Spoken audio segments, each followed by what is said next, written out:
From Pasatiempo to Pebble Beach, Red Hot News Talk, AM 1080 KSCO Santa Cruz.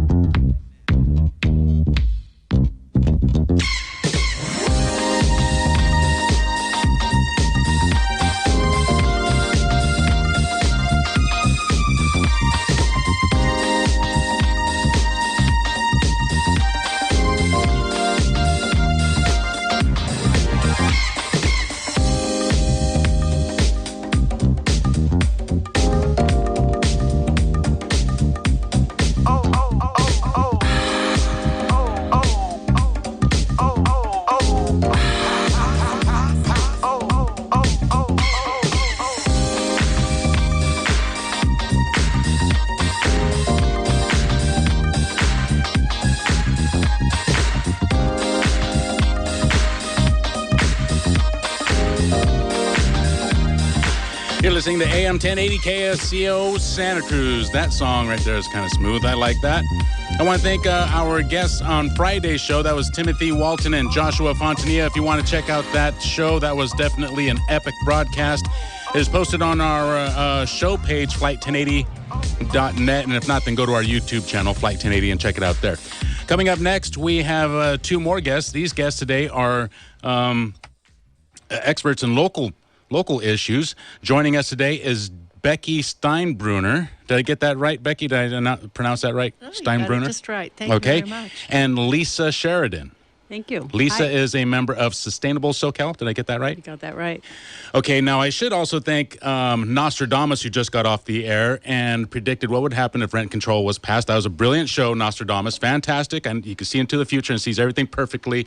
He's worried about us. Fantastic show. But he did touch on I was like, Argh! He touched on a topic that we're going to talk about today, and that's what's happening at the end of 41st Avenue near Soquel, right? Thank you. Yep. Okay. Now, Lisa Sheridan, you're with Sustainable Soquel. What is their now, first of all, let's tell people what is being proposed or being planned to be built at the end of 41st Avenue in Soquel. Lisa? So 2.6 acres, imagine 2.5 football fields for a Nissan dealership, auto dealership. This has been approved by the supervisors. And our concern is that we just spent $650,000 on what's called a sustainable plan that was tax and grant funded, and that was approved in 2014.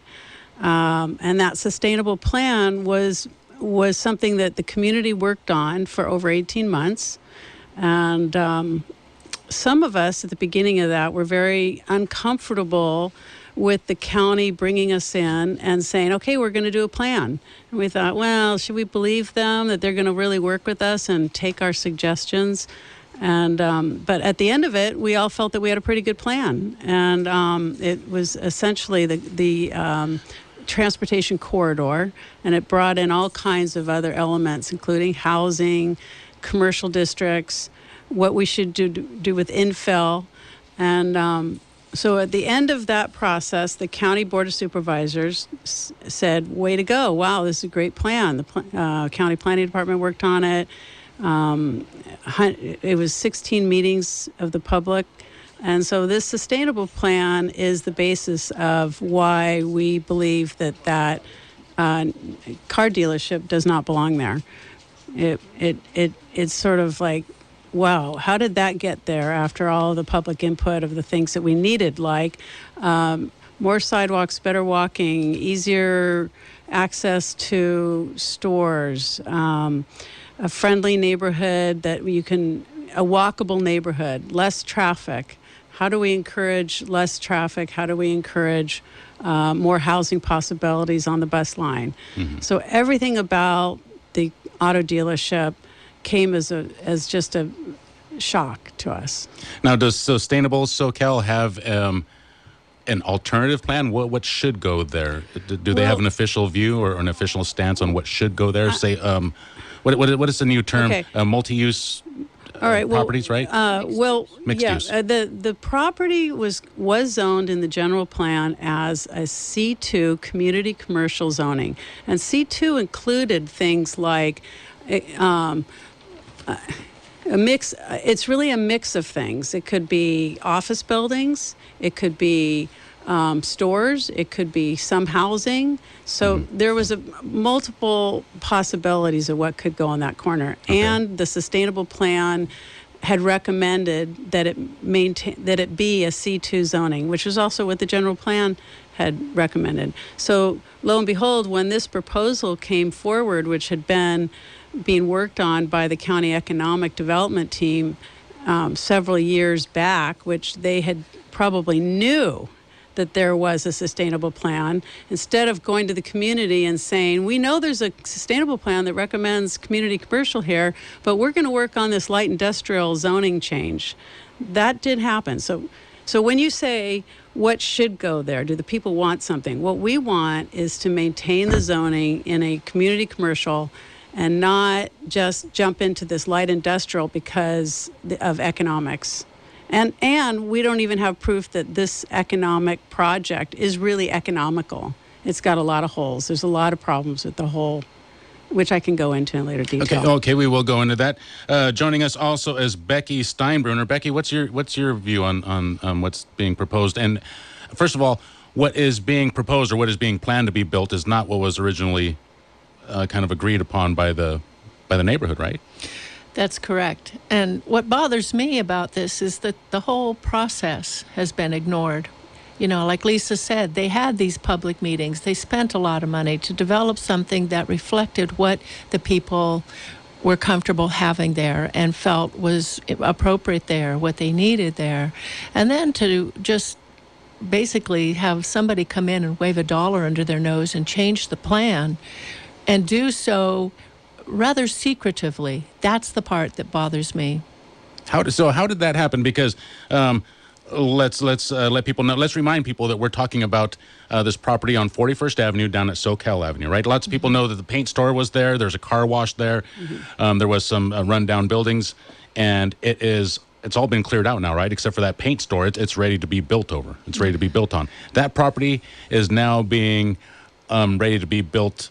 A new car dealership, right? Well, it hasn't entirely been cleared out, but some of the buildings that were causing problems. And this concept of blight came up. They cleared out a couple houses. There was no blight until it was purchased. Those houses were being lived in. Yeah. So that argument is just a bogus thing. That was a blighted neighborhood. But those houses are gone now, though, right? Those houses are gone because when this guy purchased the property, he didn't board it up and people were breaking into it. So he was, the good news is all these properties have been combined and they can be something that's a healthy project. Now, we're not psychic, but it's pretty convenient that the guy bought the property, let it go to hell, and then said, hey, look, it's causing blight. We need to build over it, right? Right. That's pretty convenient. Yeah.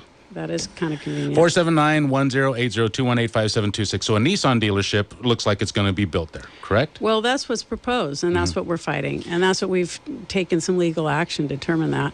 And, over and over again, I listened to your show a couple weeks ago, and one of the things that I was sort of taken, I don't know if I was taken aback by it, but I was surprised to hear is people are calling in and saying, well, I'd rather have a car dealership because that'll bring in less cars than mixed use. Yes, I was going to ask you. It's like, whoa, where did you get that information? Before you decide that an auto dealership has less use than a mixed use, what are you talking about? What is mixed use? Well, if you had an office building with a few houses over it, or if you had a few commercial businesses maybe mixed with other things, then that may be a whole different level of use than an auto dealership that's bringing in transport trucks and parking them in the middle of the street, bringing in tow trucks every day, bringing in people that have to drop their car off in the morning, come pick them up in the afternoon. So we were really disappointed in the environmental impact report, how does an environmental impact report not mention that there's a transport truck that's probably going to be arriving many times in the week? How does that happen? So it kind of makes you wonder, did they really do the study? And another thing to consider, there are 1,000 people that live 1,000 feet from this project. How is it that those people were not mentioned in the environmental impact report? And people like that need a place to go to get their goods and services. If they don't have a place to go, they're going to have to get in their cars and get on Highway 1. So we miss an opportunity by using 8 lots and putting it into a big project like that. Now all those people are going to have to, they lose an opportunity to have mixed use in that area of places they can walk to. And that's the point. We want to have a neighborhood where people can walk and get their goods and services, not spend a half an hour in their car. Now, if there are, let's just say there's 100 people that there, 100 units that are built there, and 100 people have one car each. Okay, stop. Well, won't you stop, have, stop, won't you stop, have 100 stop. vehicles there? There's not 100. There's no way 100 units would ever go in there. Okay? How many units are we talking about? But so nobody's ever, the sustainable plan doesn't dedicate that to 100 units. So this is one of the problems. If you say, 100 units versus where did you get 100 units? This I is just mixed came up with it. Right. So I think people need to understand that when you come up with an idea like 100 units, what if you had some seniors living in with individual units? They're on a bus line. Do they need parking spaces? No. So when you build on a bus line, you can have an office building with single units, and you can decrease the amount of parking places because most people don't need to have cars. And you're only going to sell maybe some units to people that do not have a big transportation need. That's why it's really not so simple to say, car dealership, less traffic, mixed use, more traffic. Is that really the way it works, though? So these people have an apartment and they have no parking spaces? No, but they wouldn't necessarily have 2 parking spaces, and there wouldn't necessarily be 100 units. So those are all the elements that you've got to consider. It's not so simple. Nothing is ever that simple. 479-1080-218-5726. We're being joined by Becky Steinbruner and Lisa Sheridan. We're talking about the building that is going to go up. It looks like the dealership that's going to be built at the end of 41st Avenue near Soquel Avenue. You guys want to get to some phone calls? Sure. Okay, let's see who's up first. It is Martha in Soquel, I believe. You're in the air. Thank you for your call. Yeah, hi there. I would like to ask, because I've heard Becky speak before and I've read her Bratton online, and I really love that she says to write one letter, go to one meeting, do one thing, basically. And I'm really upset looking at the Aptos Village project and how it doesn't look like the drawings. What's the most important thing we can do right now in order to hopefully have the public heard on that topic the same way you're talking about this one? Thank you, Martha. I know what you're saying. And the reason on the Bratton Online I always say do one thing, it's because people have got to get out and get more vocal and paying attention and holding these people making the decisions accountable.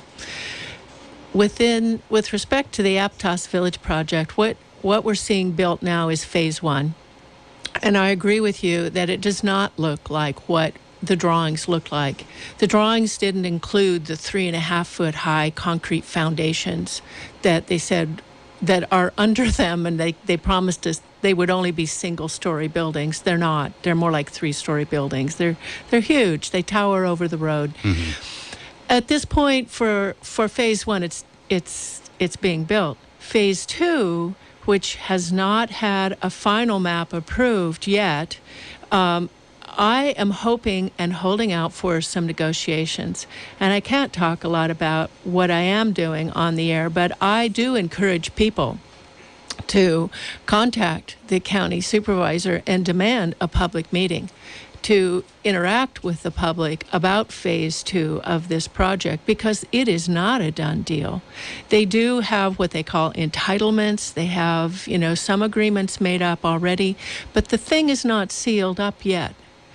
And there are issues of soil contamination in that area of the project that really need to be addressed and cleaned up before they move further. It's quite a travesty what has happened in that respect.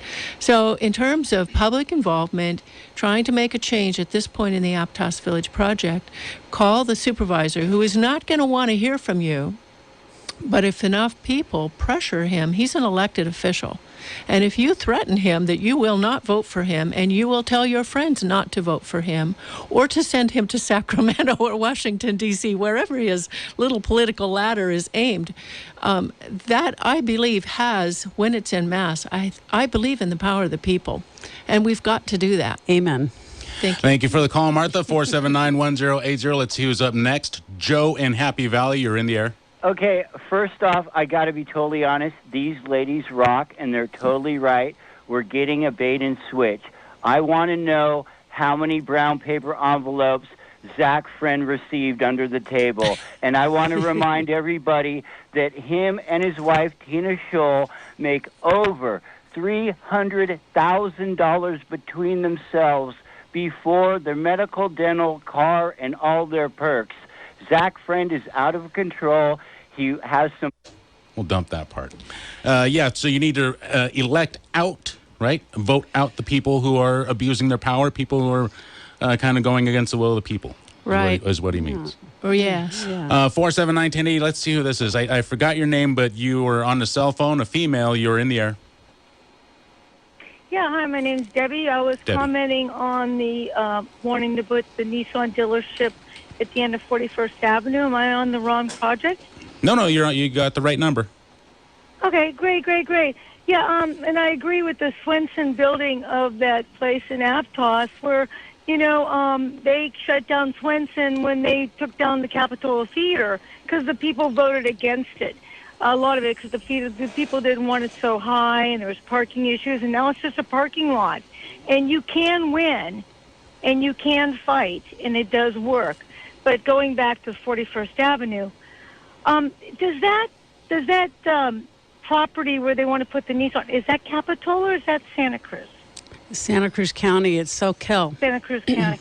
And being in public city government in the past and finance committees, the number one, money is always an issue. Mm-hmm. So the number one revenue for sales tax revenue is auto sales. Yeah, I'd like to refute that too. We tried really hard to get the county to show us exactly what the expected cash revenue would be, and they refused to answer that because in an environmental impact report they don't comment on economics. But I did find out that if you live in Scotts Valley, for example, and in the city, and you buy a car in San Jose, the money goes back to the city. A fairly good-sized portion of that money goes back to the city that you live in. So all the money doesn't necessarily stay. That's number one. Number two, there are other businesses such as Pet Pals, for example, in that same area. That's one of the largest tax revenue for that area. So I think there's a misconception, and there's also not a lot of clarity.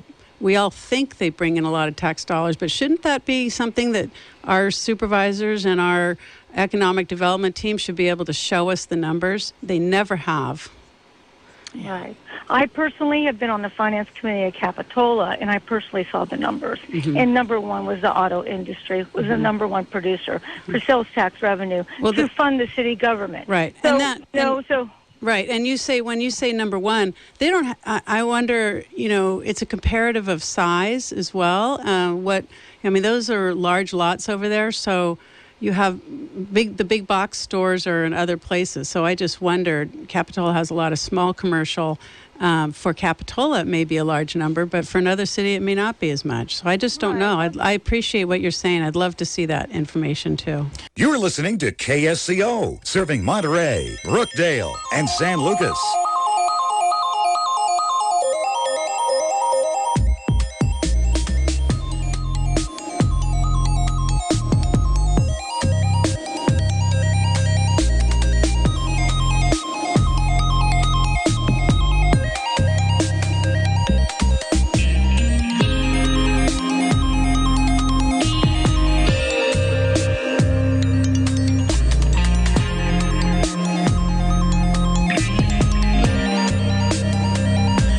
listening to AM 1080 KSCO Santa Cruz. Flight 1080 is back in the air. If you want to join us, call 831-479-1080, 831-218-5726 with your text messages. You can send your emails to dm@ksco.com. We're being joined by Becky Steinbruner and Lisa Sheridan. Lisa is with Sustainable Soquel. And Becky, would it be fair enough to call you a political activist? What would we call you? I suppose you could say that. Is there a better term?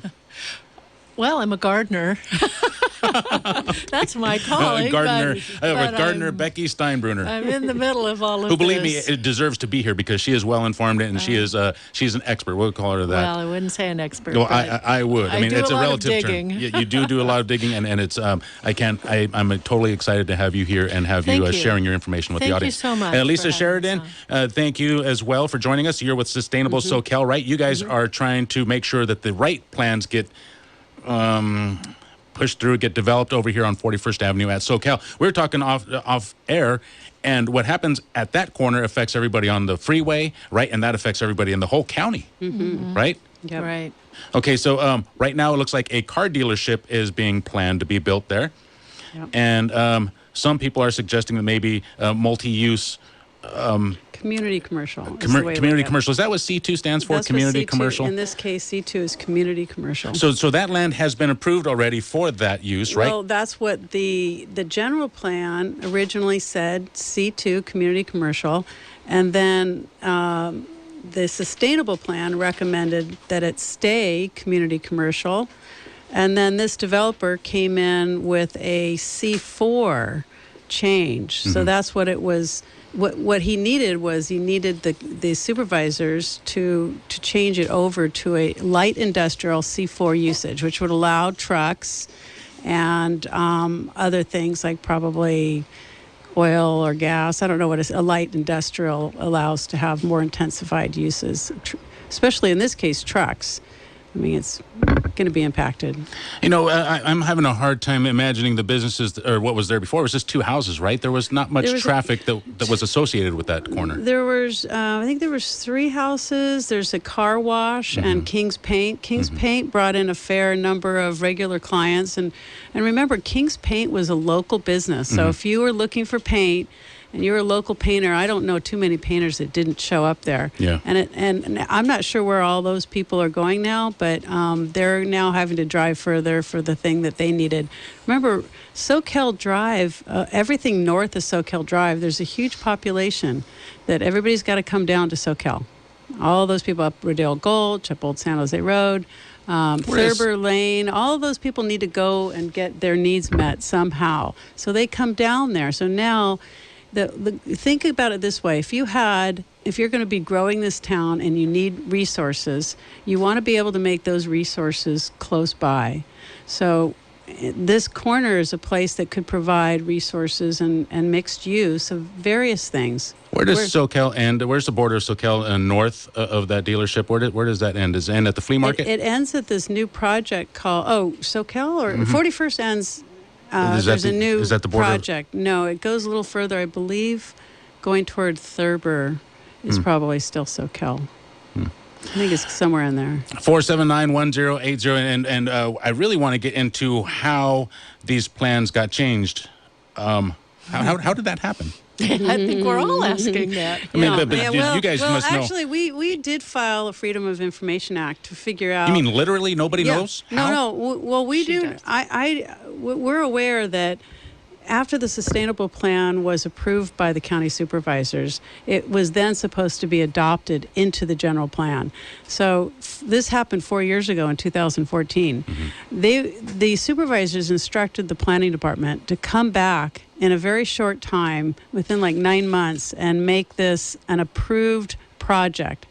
Something happened between 2014 and 2017 or 18, where we are now, where instead of getting this adopted, it disappeared. It never happened. So with $650,000, with 18 months of work and the community work, they have a plan that just got dropped.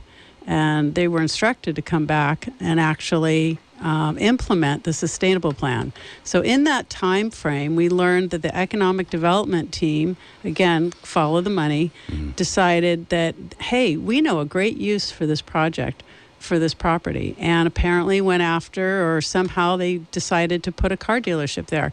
They were working on this for 2 years before the public knew about it. That just doesn't seem right to me. Wow. And I guess there's a similar story to what happened in Aptos. You know, somebody mentioned that it doesn't look like it did in the sketches, and I don't remember how it looked in the sketches, but it is, I don't want to be mean, but it doesn't look as nice as I hoped it would. It certainly is not compatible with a neighborhood character. Right, what the hell? I mean, it looks like it just dropped out of nowhere, right? Like some aliens just dropped off a city that they thought would look good and just boom, dropped off a prefabricated town. And that's what you have there. That's what is there. And that's your bag, right? You like that, covering that topic, right? Aptos Village and what's happening down there? I talk about it a lot with a lot of people. All right. That's Becky Steinbruner. We are also being joined by Lisa Sheridan, Sustainable Soquel. All right, you guys ready for some more phone calls? Is there anything else you want to say before we get to phone calls? Well, I have one thing that I want to bring up because I was so upset with Aptos Village project. That's what got me into this. How did this happen? And that's what started me digging and filing Public Records Act requests like Lisa did to find out what really happened. And so I also started going to as many related public meetings as I could. And one that I happened to attend was one for Soquel Village traffic. I thought, wow, here's a supervisor that's asking people how they want the traffic to be managed in their area. That was never addressed with the people of Aptos, even though they were asking for it to be addressed. And one thing that came out of that was there would be, and this was promised to the people at that meeting at night, there would be no traffic light at Soquel Drive and Robertson, where there is now a three-way stop. It was brought up in the meeting, and the people yelled it down. And again, the supervisor, Leopold, and the head of Public Works, John Presley, brought it up again, and the people yelled it down. At the end of that meeting, Supervisor Leopold said, okay, we've heard you. There will be no traffic light at that intersection. And here it is. It's one of the mitigations for this project. 479-1080. So it actually gets to the point where you have to file for public records. You have to file to have them. Oh, my goodness, yes. Yeah. Well, how is that justified? I mean, how do they justify keeping that information from you or making you go to those lengths to get that information? It's scary. It is. It's really scary. scary. You know what it is their manipulation and using their knowledge of the legal system and also counting on the ignorance of regular people, right? Well, let's just say, it's incredible. This woman called in and said, well, we know that car dealerships bring in a lot of money. That's a supposition. But if you have people working in an economic development group and they go, well, let's do this, they all get on the bandwagon and this is what they're going to go after. They're not going to stop and say, hey, you know, they're planners. This is what they do. They're not going to stop and say, we should go have a community meeting. To me, the accountability really starts and ends with our supervisors. Yes. And I think bottom line, if they don't want to show up and really have us talk about it and really represent us, I feel unrepresented in Soquel. And for whatever reason, this project happened. If it's economics and we're really going to have a project because it's economics, fine. Let me know. Let me know at the start that we're going to go after a project that fits economics. But that's not where we started. We started with a sustainable plan, and that's what was approved. So let's honor the people that worked on it. Yeah. Who is covering that area? That's Supervisor John Leopold. Mm-hmm. So that's who you need to talk to. If you live in that area, that's who you need to talk to. Well, I think he stopped talking to me at this point. Anybody, because this affects county-wide. Yeah. What happens with this is another process that will happen in the San Lorenzo Valley, in Aptos, in Watsonville. It's this process that we're trying to address. Right. And I've been involved in a lot of other issues, including things like, artificial turf being proposed at Anna Jean Cummings Park. Wait a minute. What? Why is that being proposed? The community needs to begin reading and understanding proposals and not saying, oh, somebody else is taking care of that. There aren't enough somebodies out there. You've got to look at when a proposal's happening, take the time. Maybe it's one project a year. Someone's actually proposing artificial grass out there on. That was an old proposal. We fought that a long time ago, Holy but they did, and that was the reasons they were proposing that was because they were trying to get water credits in Aptos. So they were trying to move that project over to Soquel and say, let's put artificial turf out here. Fortunately, the Soquel community figured out that artificial turf had a lot of toxicity in it. You would have a fence surrounding the fields. You wouldn't be able to walk on it because you can't contaminate it. Wow. And that it doesn't really save water because water, you have to treat it with chemical cleaners and you have to use water to clean the artificial turf. So I think we shot that idea. Plus you just have a bunch of plastic, right? Just as all this plastic, hundreds of yards. Exactly. Ew. Steve, I wish you wouldn't have hung up because I was just about to get to your phone call. Let's head out to Santa Cruz. Call back, Steve. We'll pick you right up. Ann calling from Santa Cruz. You're in the air. Hi. I'd like to address what happens when you live near a car dealership. I live on Soquel Avenue near Frederick Street, and I have a Nissan dealership right across the street from the apartment where I live, and also one alongside our property. And what happens is they offload their cars at 6 a.m. in the morning, and they park their big rig in the middle of the street to offload the cars. And what they do is, those big, great metal ramps that they have behind it to take the cars off, it goes boom, boom, boom. Oh, I haven't heard that yet. Try that at 6 a.m. in the morning. Yeah. And what they do to traffic, they're parking their rig in the middle of the street because there's no place else. So I don't know where these guys are going to offload their cars. Well, they come in the middle of the day. They come all different times of the day on Soquel Drive. The Honda dealership's right there. They have a huge driveway. They never bring their big rigs in. They park it right in the middle of Soquel Drive, where now you have, if you had an emergency or you need emergency vehicles, you're not going to get by there and anytime after 3 o'clock in the afternoon with a big rig. So I appreciate what you're saying. Thanks. I didn't hear about that. Yeah, sound. If you ever want to find out what it's really like, just drive by here. I think they do it about 3 times a week. Yeah. Wow. 6 a.m. in the morning. How long does it take for them to offload? I can't tell you because once they start that, I don't know. I mean, they just drive the cars off, and it's far enough away so that I don't hear the cars. Yeah. But it's that boom, boom, boom at 6 o'clock in the morning that drives you crazy. Wow. Thank you for your call, Ann. 479-1080. Let's head out to Scotts Valley and pick up BB. You're in the air. Okay. Now, what side of Soquel Avenue is this on? Is it on the north side or the south side? It's the south side. South side, right across from the Honda dealership. Okay. Yeah. All right. So, I'm not quite sure where Honda is, but so it's where Beverly's Fabrics are and stuff like that? Across the other street. Do you know King's Paint on that corner? So it's the southwest. Right. It's the southwest corner. Southwest. Okay. Because I don't even see a corner there because 41st doesn't go through. Right. It dead ends right there. Okay. Mm-hmm. So the southwest corner. Okay. Thank you very much. That's all I needed to know. Okay. Thank you for your call, BB. 479-1080. We're talking about the property right there at 41st Avenue, all the way at the end on the hillside of the freeway, right? Right. Yes. No, on the not the hillside, but it's the boy, King's Paint. Everybody seems to know King's Paint. Yeah, I don't know if you don't know where King's Paint is. There's 2 car I don't know washes. what's There's a car wash on one side. And Beverly's Fabric is near that area. The other side, right. And I would like to add, in talking about the Honda dealership, is that whole project went through on what's called a negative deck. We found out about that, and 2 months later there was a car dealership there. That was like 10 years ago. It's a little different location and it's backed up, but just because that's there and it got through, does that mean that this project should be there and this fits in? I mean, we didn't have a sustainable plan. Remember, we need to have these, they're called advanced plans that look into the future. And that's what the sustainable plan was all about. How do we have a community that serves the people that are living here? Now, you need sidewalks, you need crosswalks, you need to have easy places for people to get to. And that's why you say, I was reading, I think I read an article in the Santa Cruz Sentinel. Have you guys read the Santa Cruz Sentinel today? No. No. We didn't get Becky, it delivered. You Yeah, can, you I can, did. You can I get did. it. Which article? You I can don't get it know. delivered to your house by calling 706-3261. Yeah, I Three get it. fantastic deals for our listeners. Get it delivered to your house. It was an older article, but it did have you in there, and it quoted you as saying, Which one of them?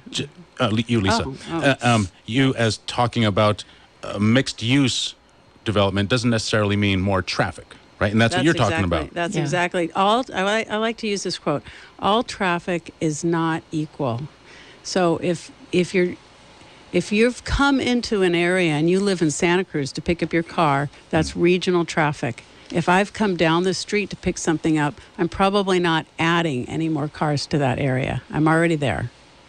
479-1080. Let's see who's up next. I didn't get a name, but thank you for your call. You're in the air. Hi, it might be me, Monica. Monica, yeah, that's you. Great, hi. I've been very active following Becky Steinbruner on the Aptos Village project because I was drawn in about 3 years ago, as she was, to say, well, what really is going on? And I took her advice and started going to the supervisor meetings, and it was so disheartening. It was so upsetting to find out that you take all this time and energy to go to a meeting and you get virtually ignored. What I then have done since going to at least 5-6 meetings and feeling so dejected for missing work in order to do that is I started watching them and writing when I could. And I want Becky to speak to that as well. She's doing such a great job because she knows so much more than the average person about the things that we can try to do to utilize what are supposed to be our rights. And I loved that she brought up that we need to call en masse to the supervisors, and I just wonder what other things she can say, since so many people feel so pressed that they don't think they have time to do this, and most people, it's a surprise to them to find out that they will no longer be able to park for a Nicene Marks visit once this is completed and or sooner, that there's so many aspects to the things that have been highly questionable that anybody could just say, well, that matters to me. Pick one subject, and that they can see that on her Bratton Online listings, etc. Just to be able to run down several of the pieces, because it's like a study on what Lisa's going through. Since the Aptos Village project was finally approved after 15 years of being told it's too late, it's already approved. I was there when it was approved, and 100 people in the room were entirely ignored by the supervisors and are saying, please don't approve this. And far outnumbering the people paid to be there to say that they wanted it. Yeah. And it was really clear, the number of people that were paid to be there. Yeah. So those kinds of things are super important, because I talk to people all the time who feel who believe the garbage we were fed for 20 years. It's too late. It's too late. You can't change this. It isn't too late. Less than half of it is built. Most people have no idea about that. Please speak to that as much as you can. Thank you for your call, Monica. 479-1080. Becky? Thank you. Thank you, Monica, for calling in and for being active in the community, trying to understand and to make a difference. That's what it takes, people doing that. I get often discouraged by taking time off work sometimes to go to the Tuesday 9 a.m. Board of Supervisor meetings. But as you said, they are live streamed. They on the website, the county supervisor website, you can click on that and watch it as it is happening. You can also watch what has happened in retrospect, and it's fairly user-friendly. I'm not techno-savvy, but even I can figure it out. You can go to the video portal and look. It's a split screen. On one side, it's the agenda for the particular meeting that you want to research, and you can scroll down and see which item number it is that is or was discussed, and then click on that, and it will take you right to that place on the video. Community television has the contract to video the county supervisor meetings, but also other meetings like Soquel Creek Water District, the Planning Commission, different city council meetings, and that is a wealth of information that you can tune into and really hear what goes on, because their written minutes do not reflect at all what was actually said. They're called action minutes, and they are only required to record in the written record of a meeting who made a motion, who seconded it, and what they voted, how they voted. That's all. So, for example, one meeting I went to at the Board of Supervisors, the room was full of people. There was absolutely no record of that on paper. But you have the ability to go back to the video recording of that meeting and actually see that room was full of people. And yes, people did get up and talk about it.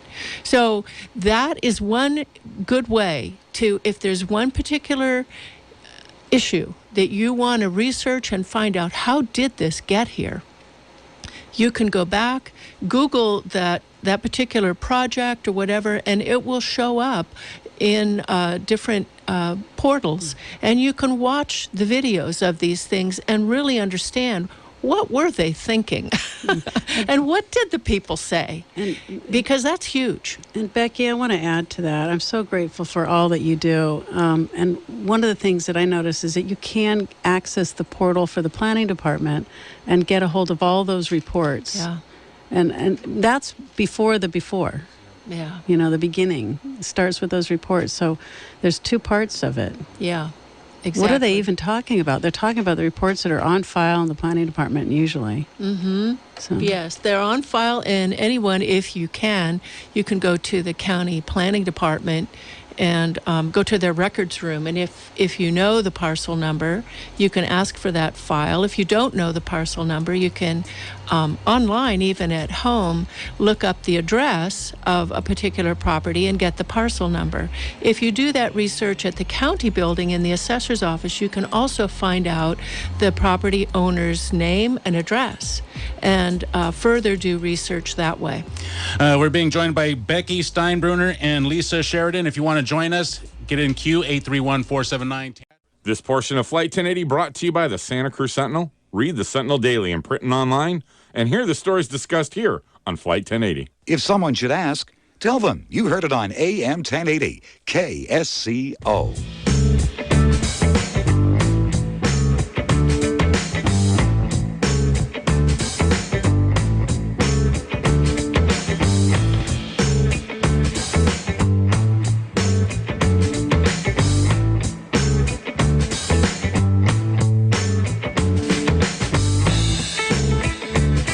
Listening to AM 1080 KSCO Santa Cruz. We are back in the air. We are being joined by Becky Steinbruner and Lisa Sheridan. Lisa Sheridan is with Sustainable Soquel. It's kind of a tongue twister for me. I have a hard time saying that. Sustainable Soquel, Lisa Sheridan and Becky Steinbruner. Thank you for joining us on board Flight 1080. Thank you. Thank you for having us here. 831-479-1080 if you want to call in. 831-218-5726 with your text messages, DM at KSCO.com. You can also follow us on Facebook, Twitter, and on YouTube. Now, Becky, you were talking about an important announcement, right? Something that needs to be said on the air here that we should let people know about, and that was about what Lisa is doing, correct? Correct. Okay.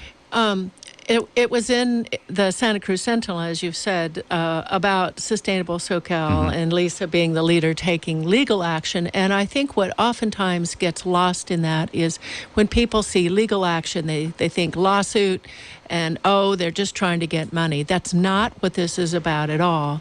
They've filed what's called a writ of mandate. And all they're asking is, it's huge, but it's not asking for money.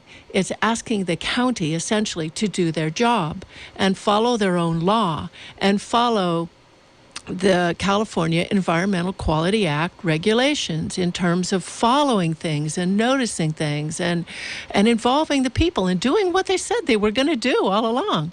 It's not a frivolous lawsuit at all. This is huge.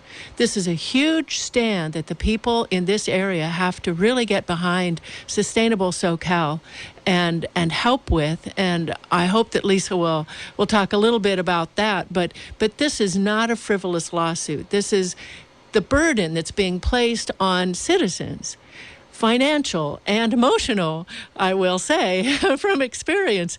The burden, making the county accountable and transparent and doing what they are supposed to do. That's what this is about. It almost seems like they are, I don't want to say above the law, but they certainly don't stick to No, they don't. the rules, laws. Absolutely not. 479-1080-218-5726. How do we help? How do we help, Lisa? Well, you could help us if you wanted to either email us, our group, at sustainablesoquel@gmail.com, or you can contribute online to the fundraiser that we have as a GoFundMe account. And that, I'm used to sending the link, and the links are difficult, but it's, if you look up GoFundMe, Soquel, Lisa Sheridan, Nissan, with using words like that, you'll probably find the GoFundMe page. Okay. And we would really appreciate any community support. And $5, $10, $20, eventually we're going to get to our goal. But it also shows it's a small act on the community's part to show that you care and that you want to participate. It always comes down to, you hear Becky's name. Becky's leading the charge on something, and I so admire that you can turn to Becky and say thank you, but she can't do it alone. I can't do it alone. Our group can't do it alone. We need the community to step it up and go, we care. Yeah. And the other issue is when it's always Becky that they see or always Lisa, they start dismissing what we say, what we do as, it's them again. Right, yeah. But they can't do that when it's different people or a mass of people. And that's what we need to do. I just posted a link to your GoFundMe account on our Facebook page. So if they want to find out more, they can go to our Facebook page. Thank you. Facebook.com/Flight1080 and find a link there. Great. So that we don't have Thank to you so much. read it. Because it's when you read these links, it's real funky, right? Yeah. GoFundMe.com/stop Soquel dash. So Right. it's there on our Facebook page, Exactly. Facebook.com/Flight1080. Okay, again, so help out Lisa and Sustainable Soquel.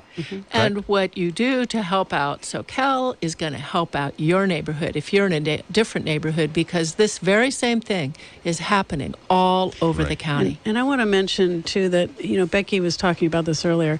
Everything has a process. And if you believe in process, the right outcome will happen.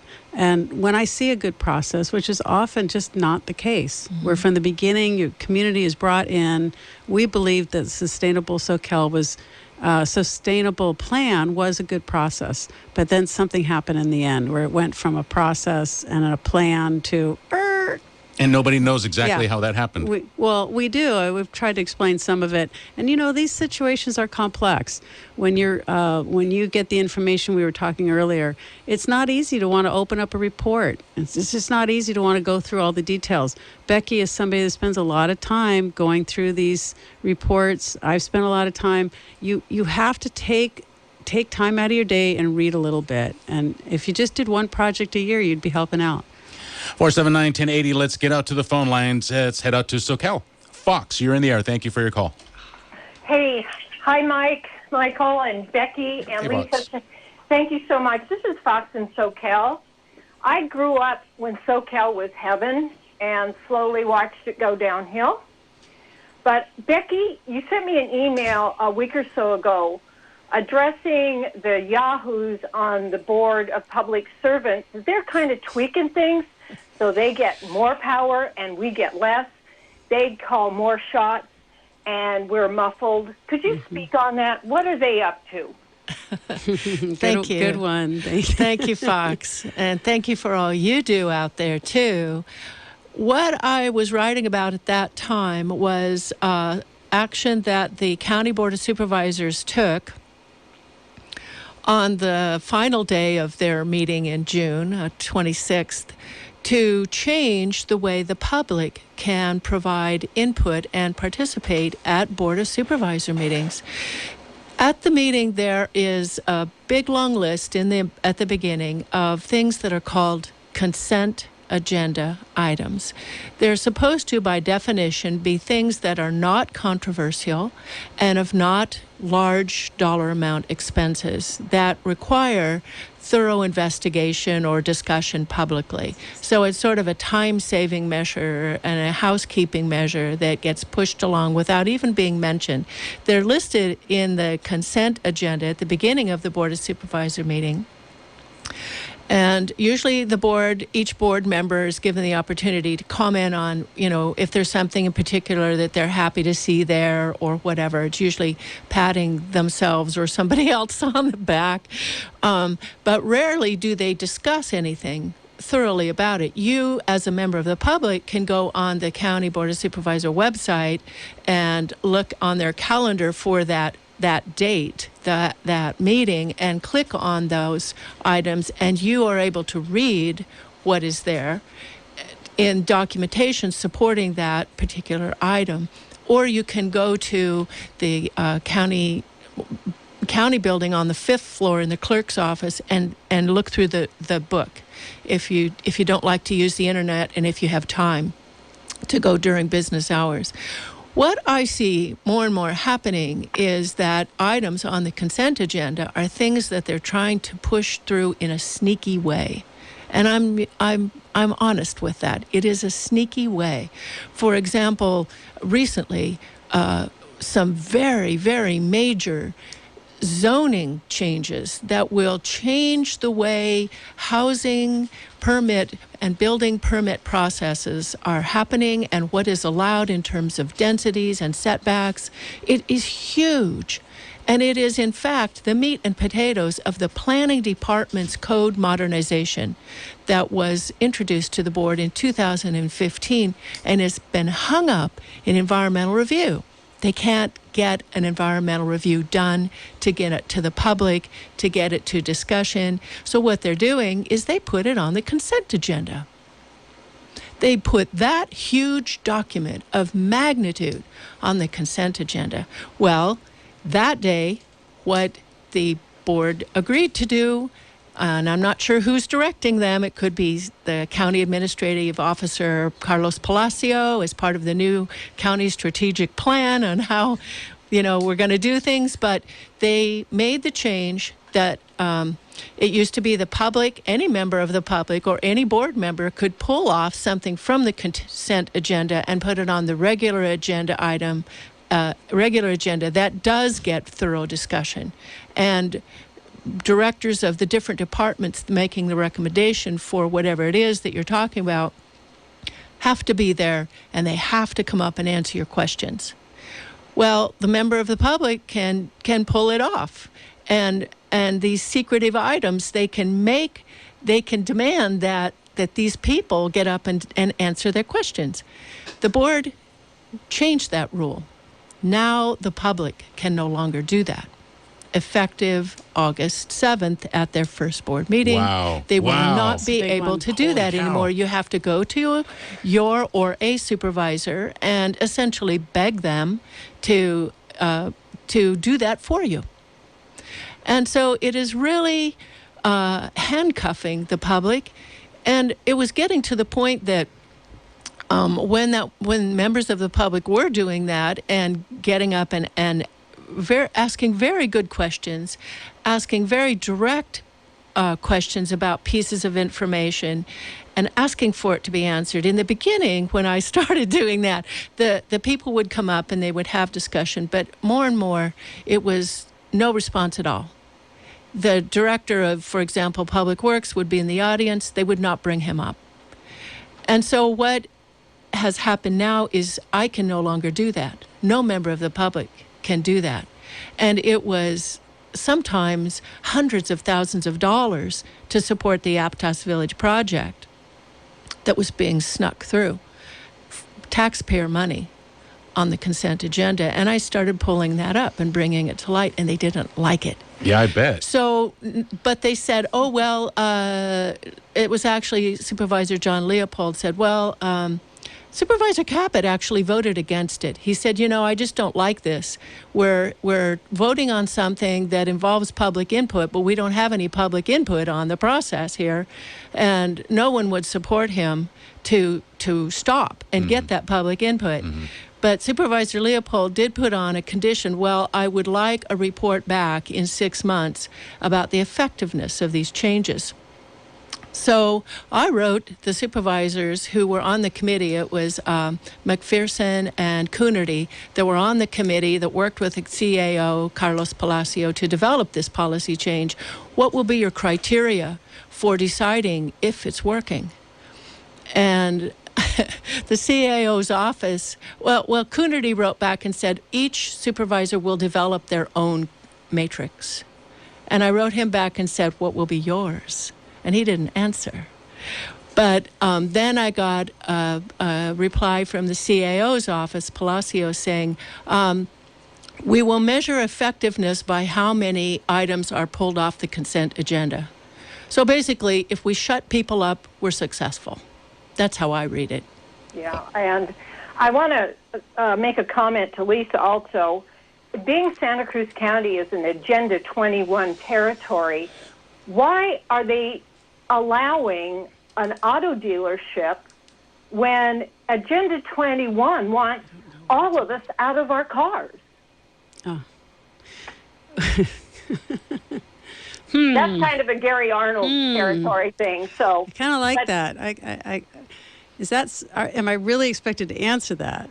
Well, there's people out there that have been questioning that. Why an auto dealership when they want everybody in mass transit or bicycle? And again, going back to the housing question, here you have a corner where you have mass transit, and if you had units that people don't have to, they're right there. They can get on a bus, so they don't need cars. That was the whole point.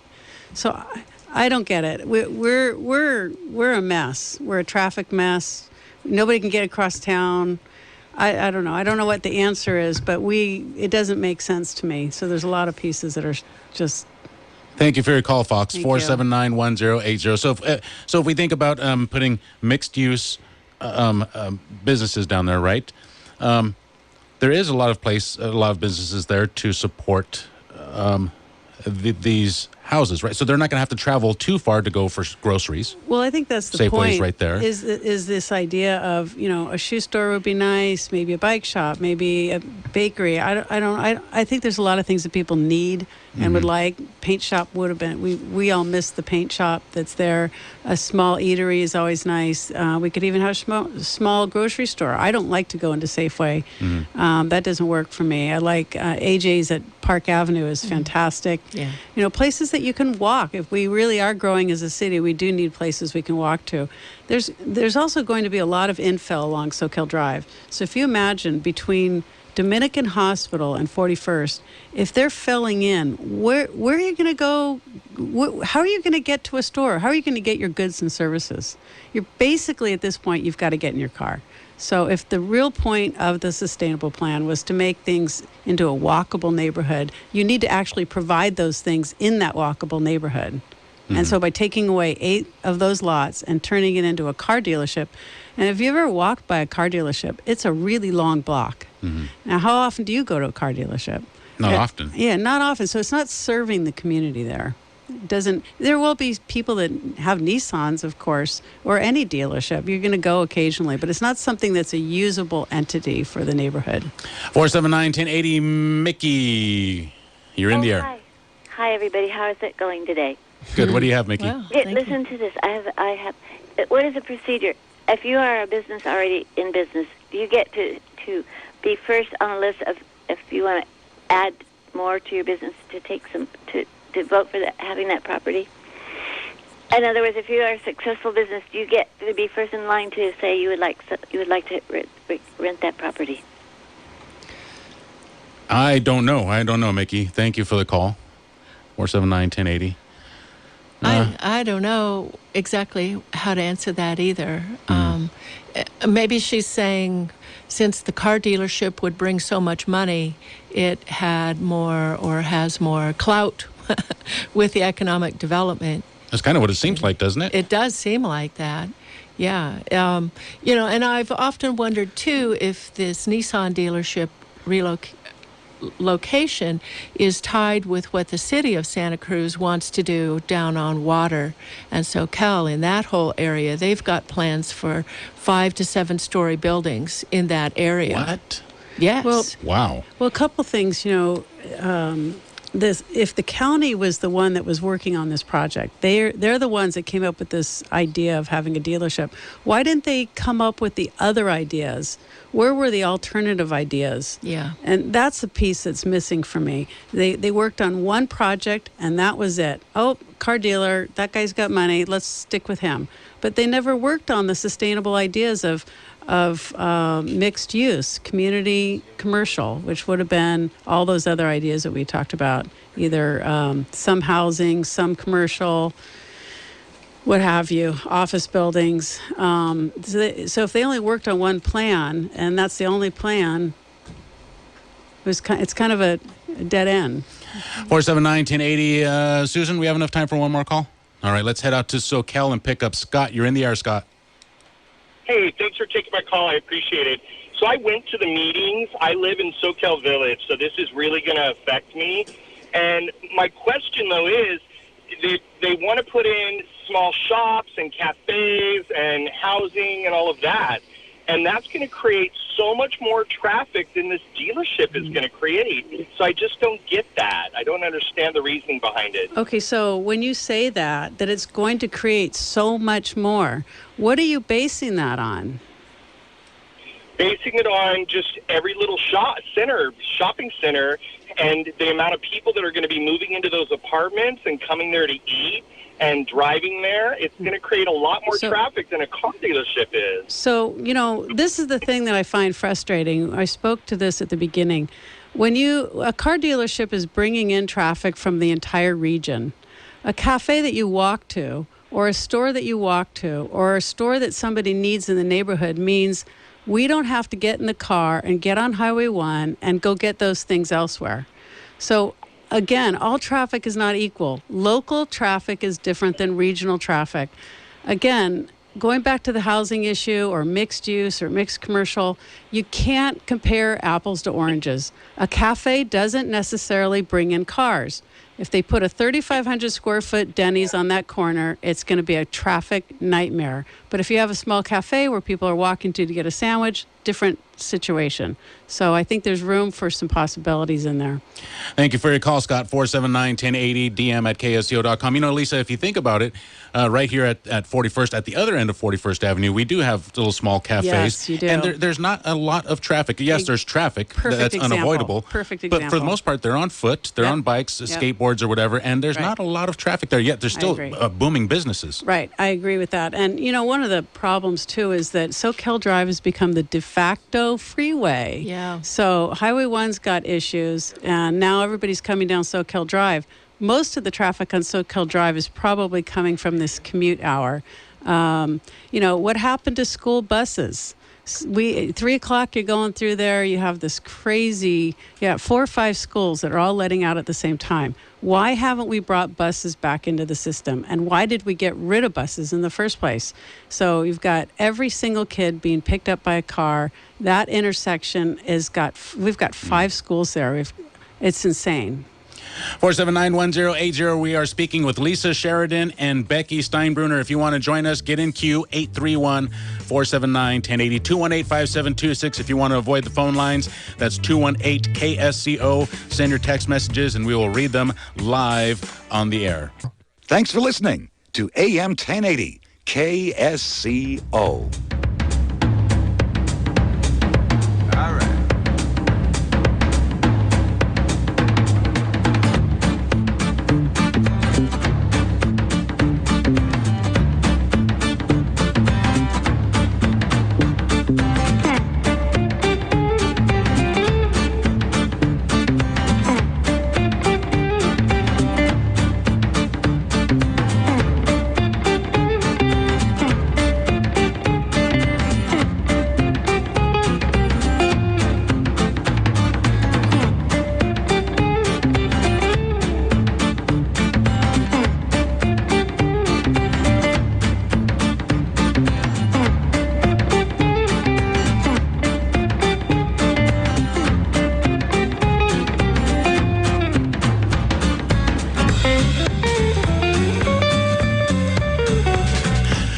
pick this song. This song is terrible. 479-1080, DM at KSCO.com. We'll turn that off. Let's get that off of there.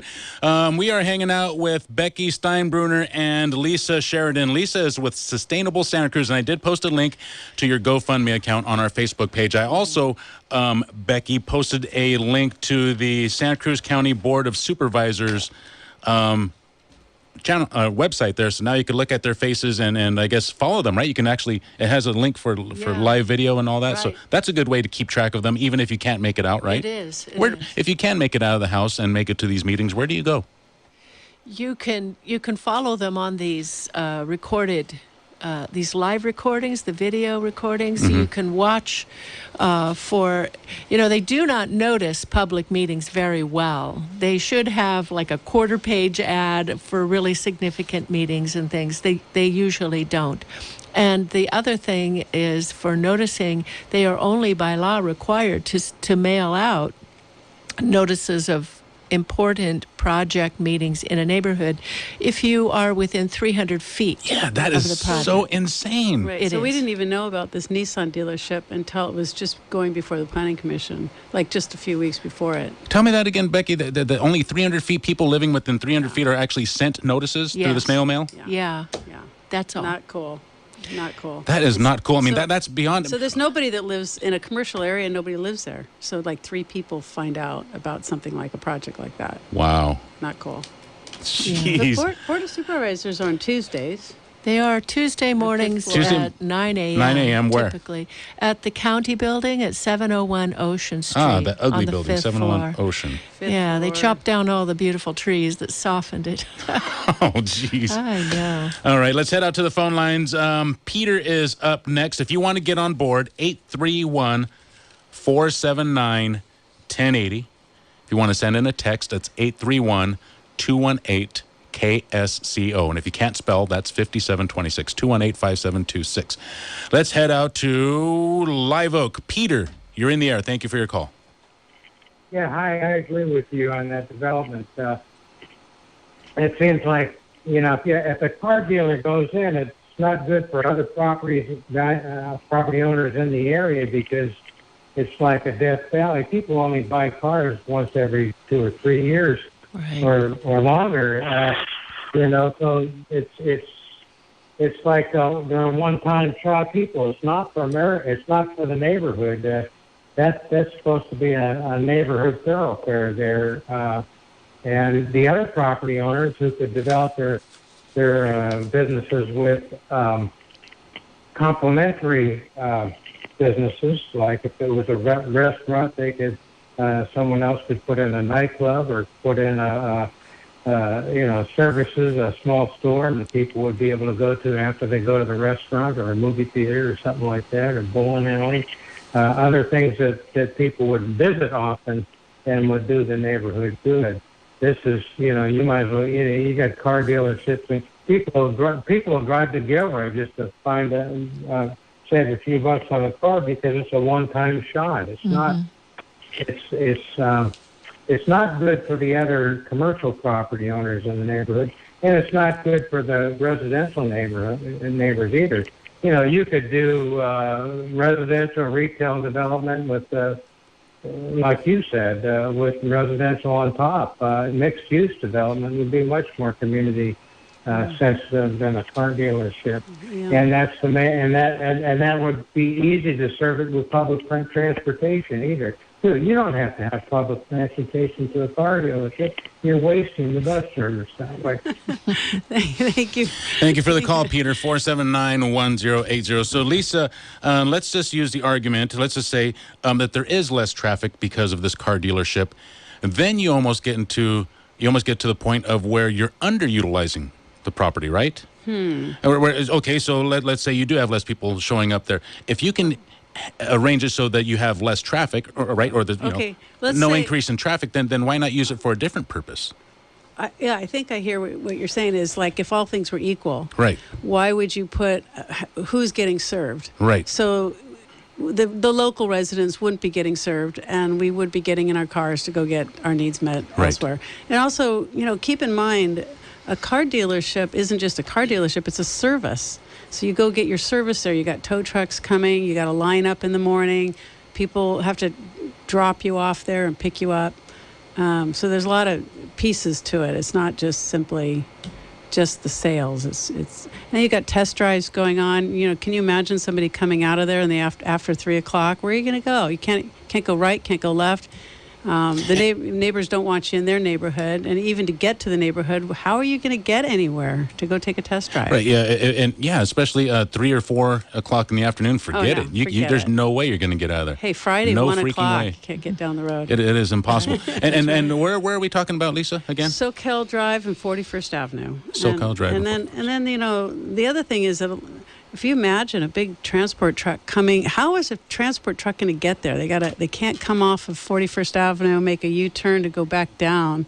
You got to come off of Soquel Drive. You're going to be driving all the way from Dominican Hospital area all the way down. And then you already have the Honda dealership parked in the middle there. So now you're going to have 2 dealerships parked in the middle of the lane there.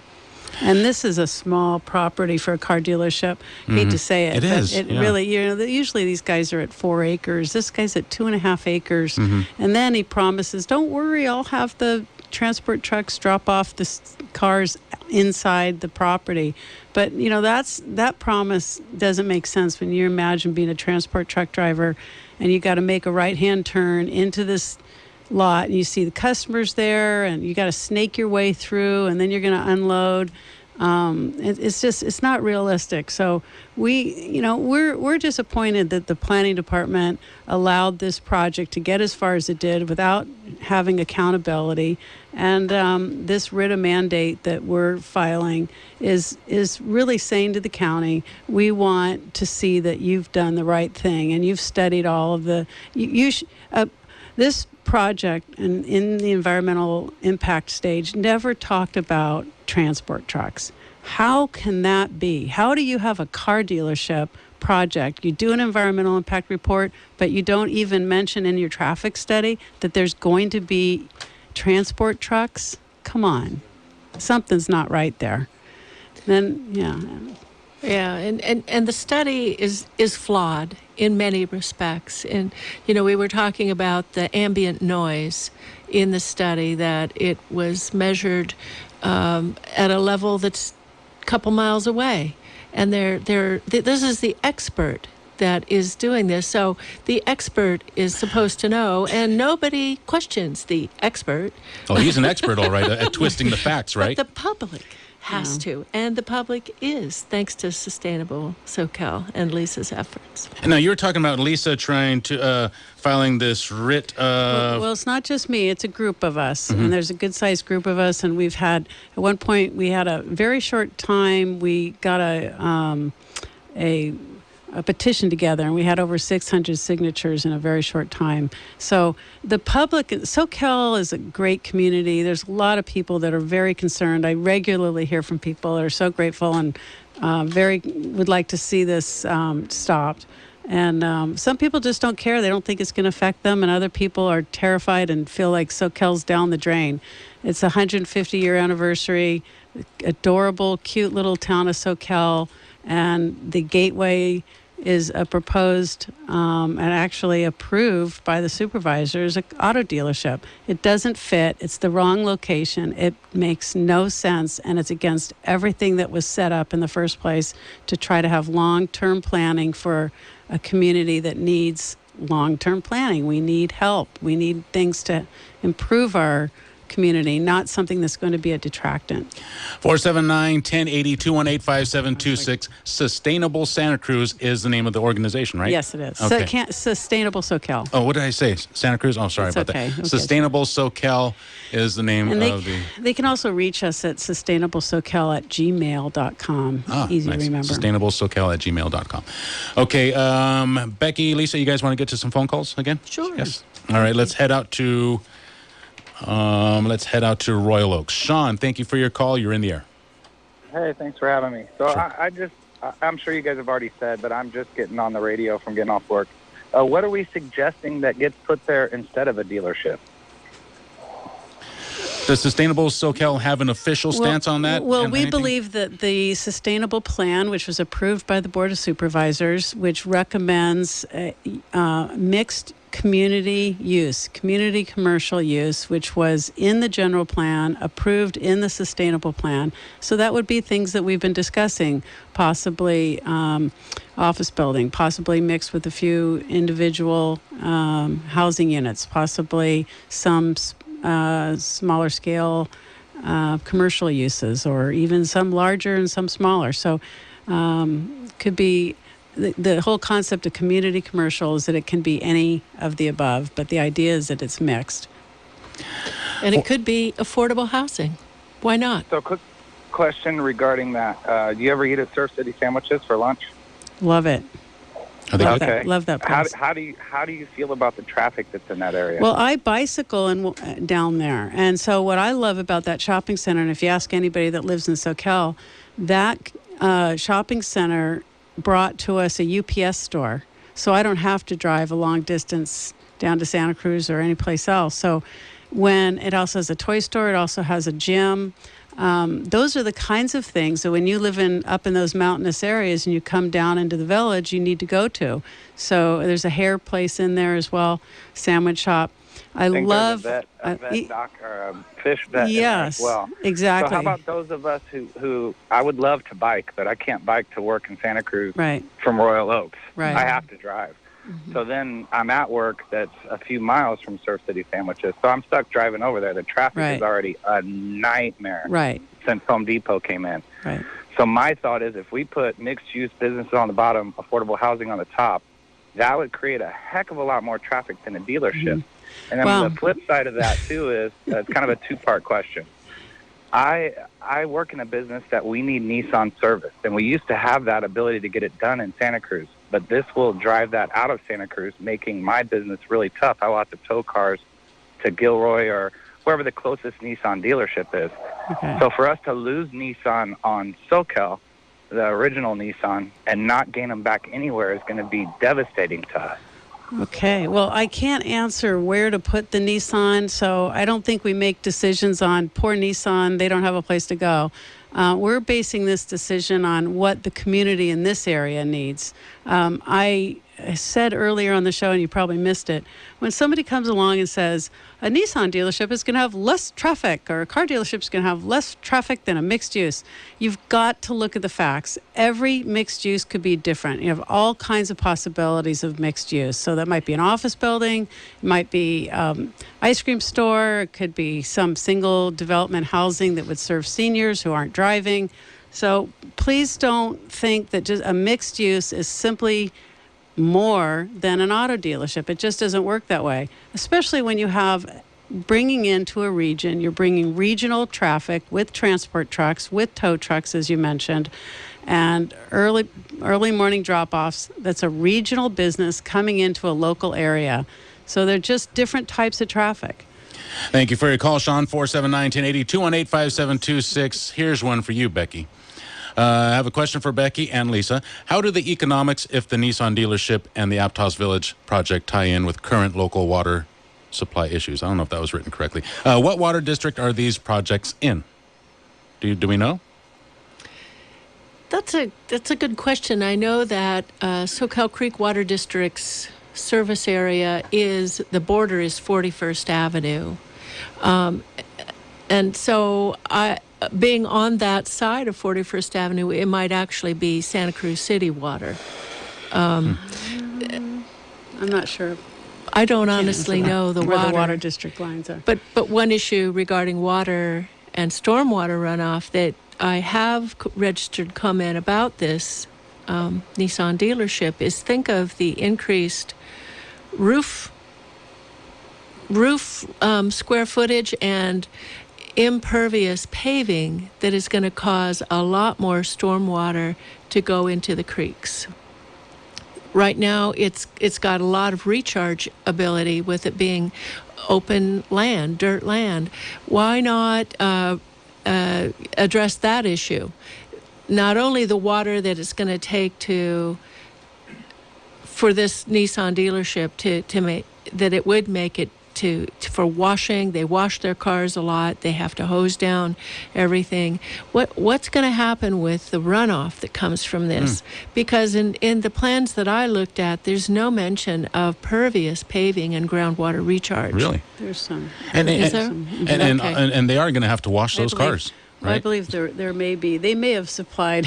Well, here's a interesting fact. When we were looking at those plans, I actually saw that there was some degree of recharge, but it's limited because you do have toxicity in the areas where you can't recharge. But we're looking at these things, and they're saying, "Oh, well, we'll bring these transport trucks onto the property."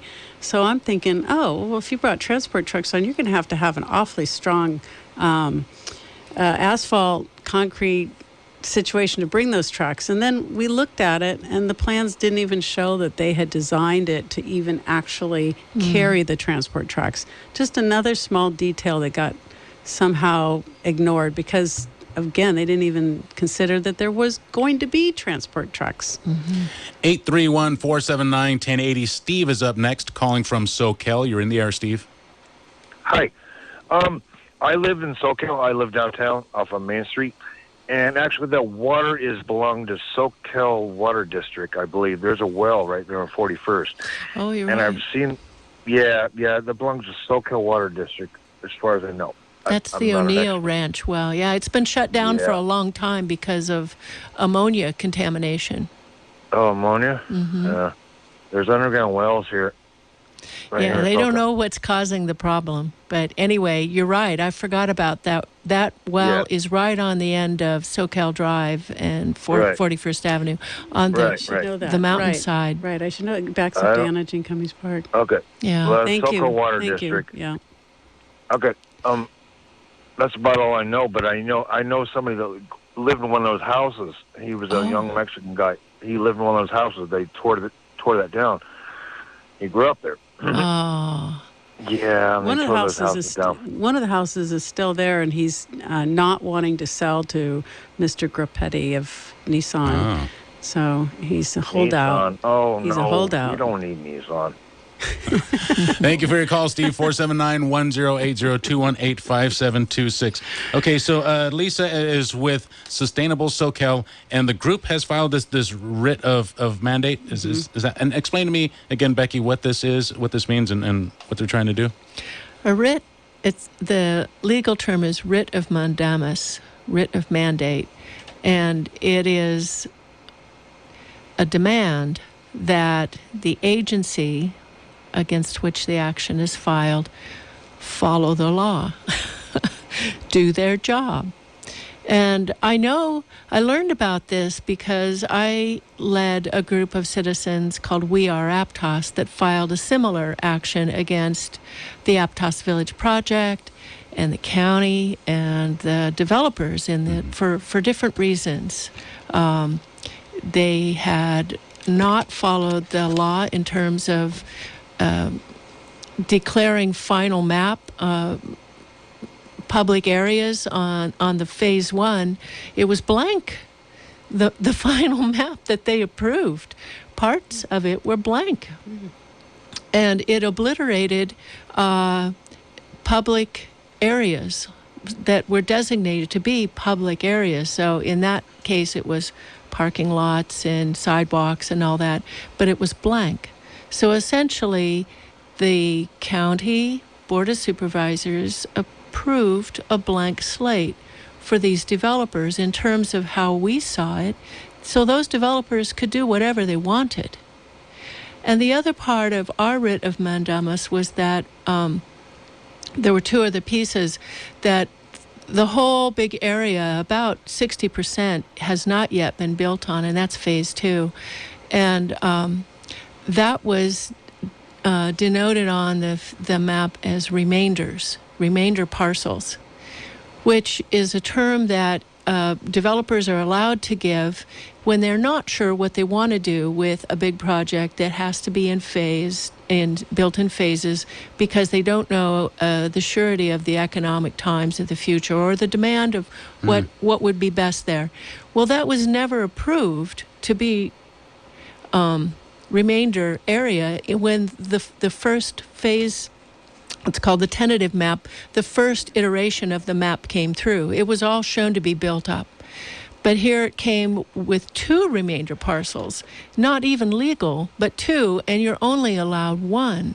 So we took them on that they had to follow their own law. And the third was that the park parcel, which is a hillside, and the county parks department has no idea what they're going to do with, that was supposed to be dedicated to the county, and it was not, or put into a bond put up to in good faith that it would be given to the county. That was not done. So those are the issues we were going after the county to make them follow their own rules. And it's a very interesting story. We'll talk more about that on the other side of the break. Okay. We got a break for about 5 or 6 minutes. Lisa, are you going to stick around? You taking off? I think I'm going to take off. Okay. Lisa, Sheridan, thank you again. KSCO, Santa Cruz, Monterey, Salinas.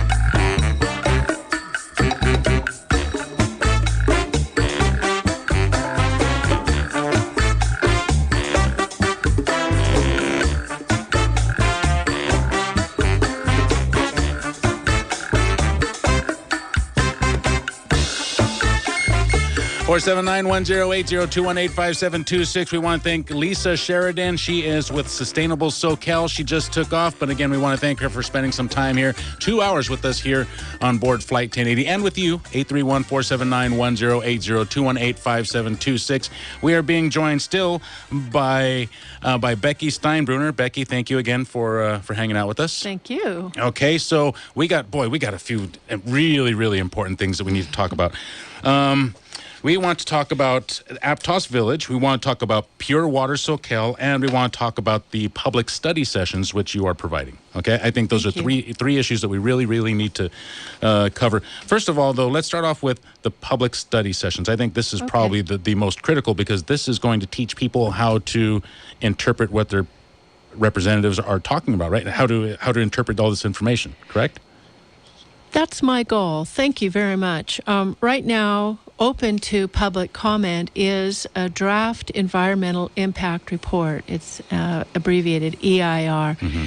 And under the California Environmental Quality Act law, the public has 45 days, which is the minimum amount of time, to read this document that has been created by an agency called ESA for Soquel Creek Water District, that analyzes the impacts of their project, Pure Water Soquel, that would inject treated sewage water into the aquifer of the Mid-County area, and the impacts of that. What I see, it's a large document.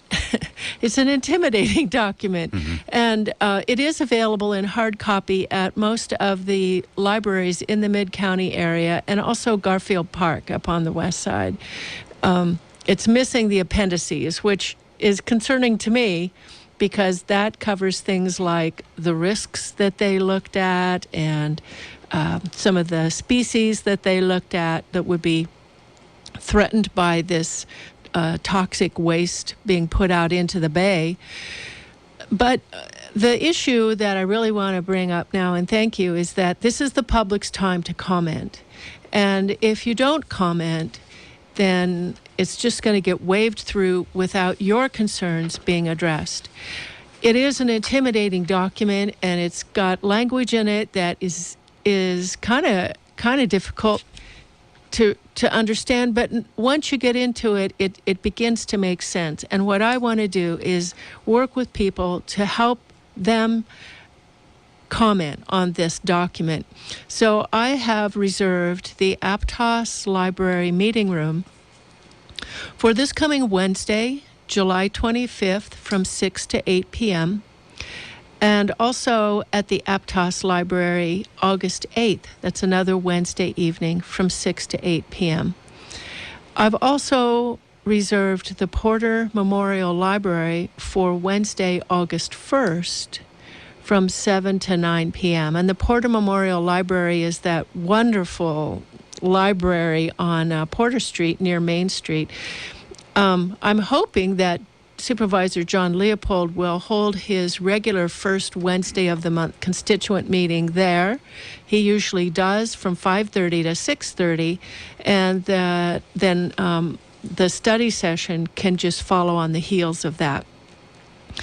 Soquel Creek Water District will be having their own public meeting about it, but they do not explain much of anything. I've been to their former meetings at the earlier processes of this project, and they do not allow any public question answer. They tell you to go talk with staff, and it's very structured. They do, as I said earlier, they do have a court reporter there. So if you want to just speak your mind, there is a court reporter there, and that counts as public comment. Otherwise, your public comment has to be submitted in writing. And what is the importance of commenting on these plans?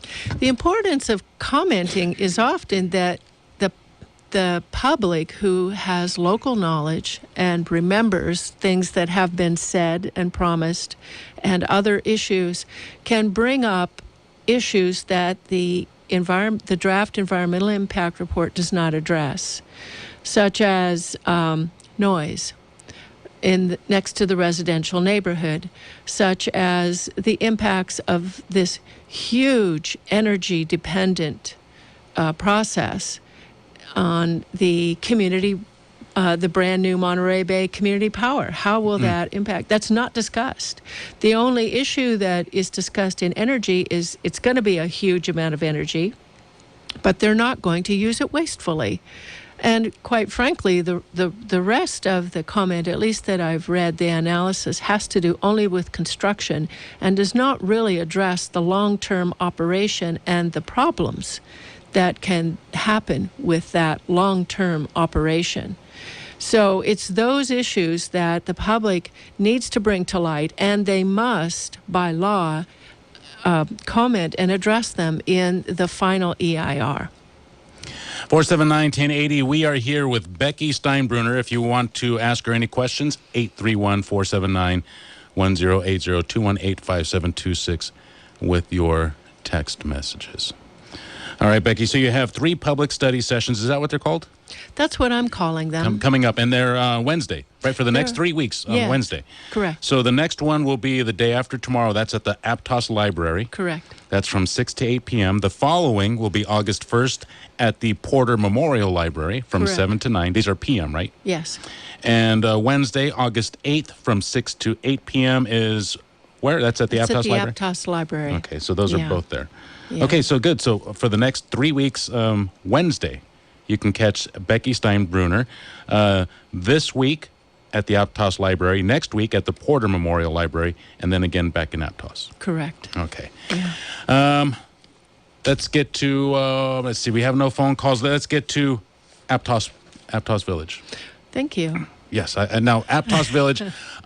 Did I hear you say that Nizine marks that parking there is supposed to be surrendered for development too? Or for parking for that village? Well, part of the requirement that the developers had to do as a condition of approval of this project was to dedicate part of the development to public recreation. Okay. And that was because a group of youth came to one of the meetings. I was there. They were skateboarders, and they wanted to have a place where they could skateboard. So from that, and I want to say kudos to the youth for getting involved. The requirement was that there had to be a place for active recreation. Now, that was really before the world-famous post office bike jumps were fully developed.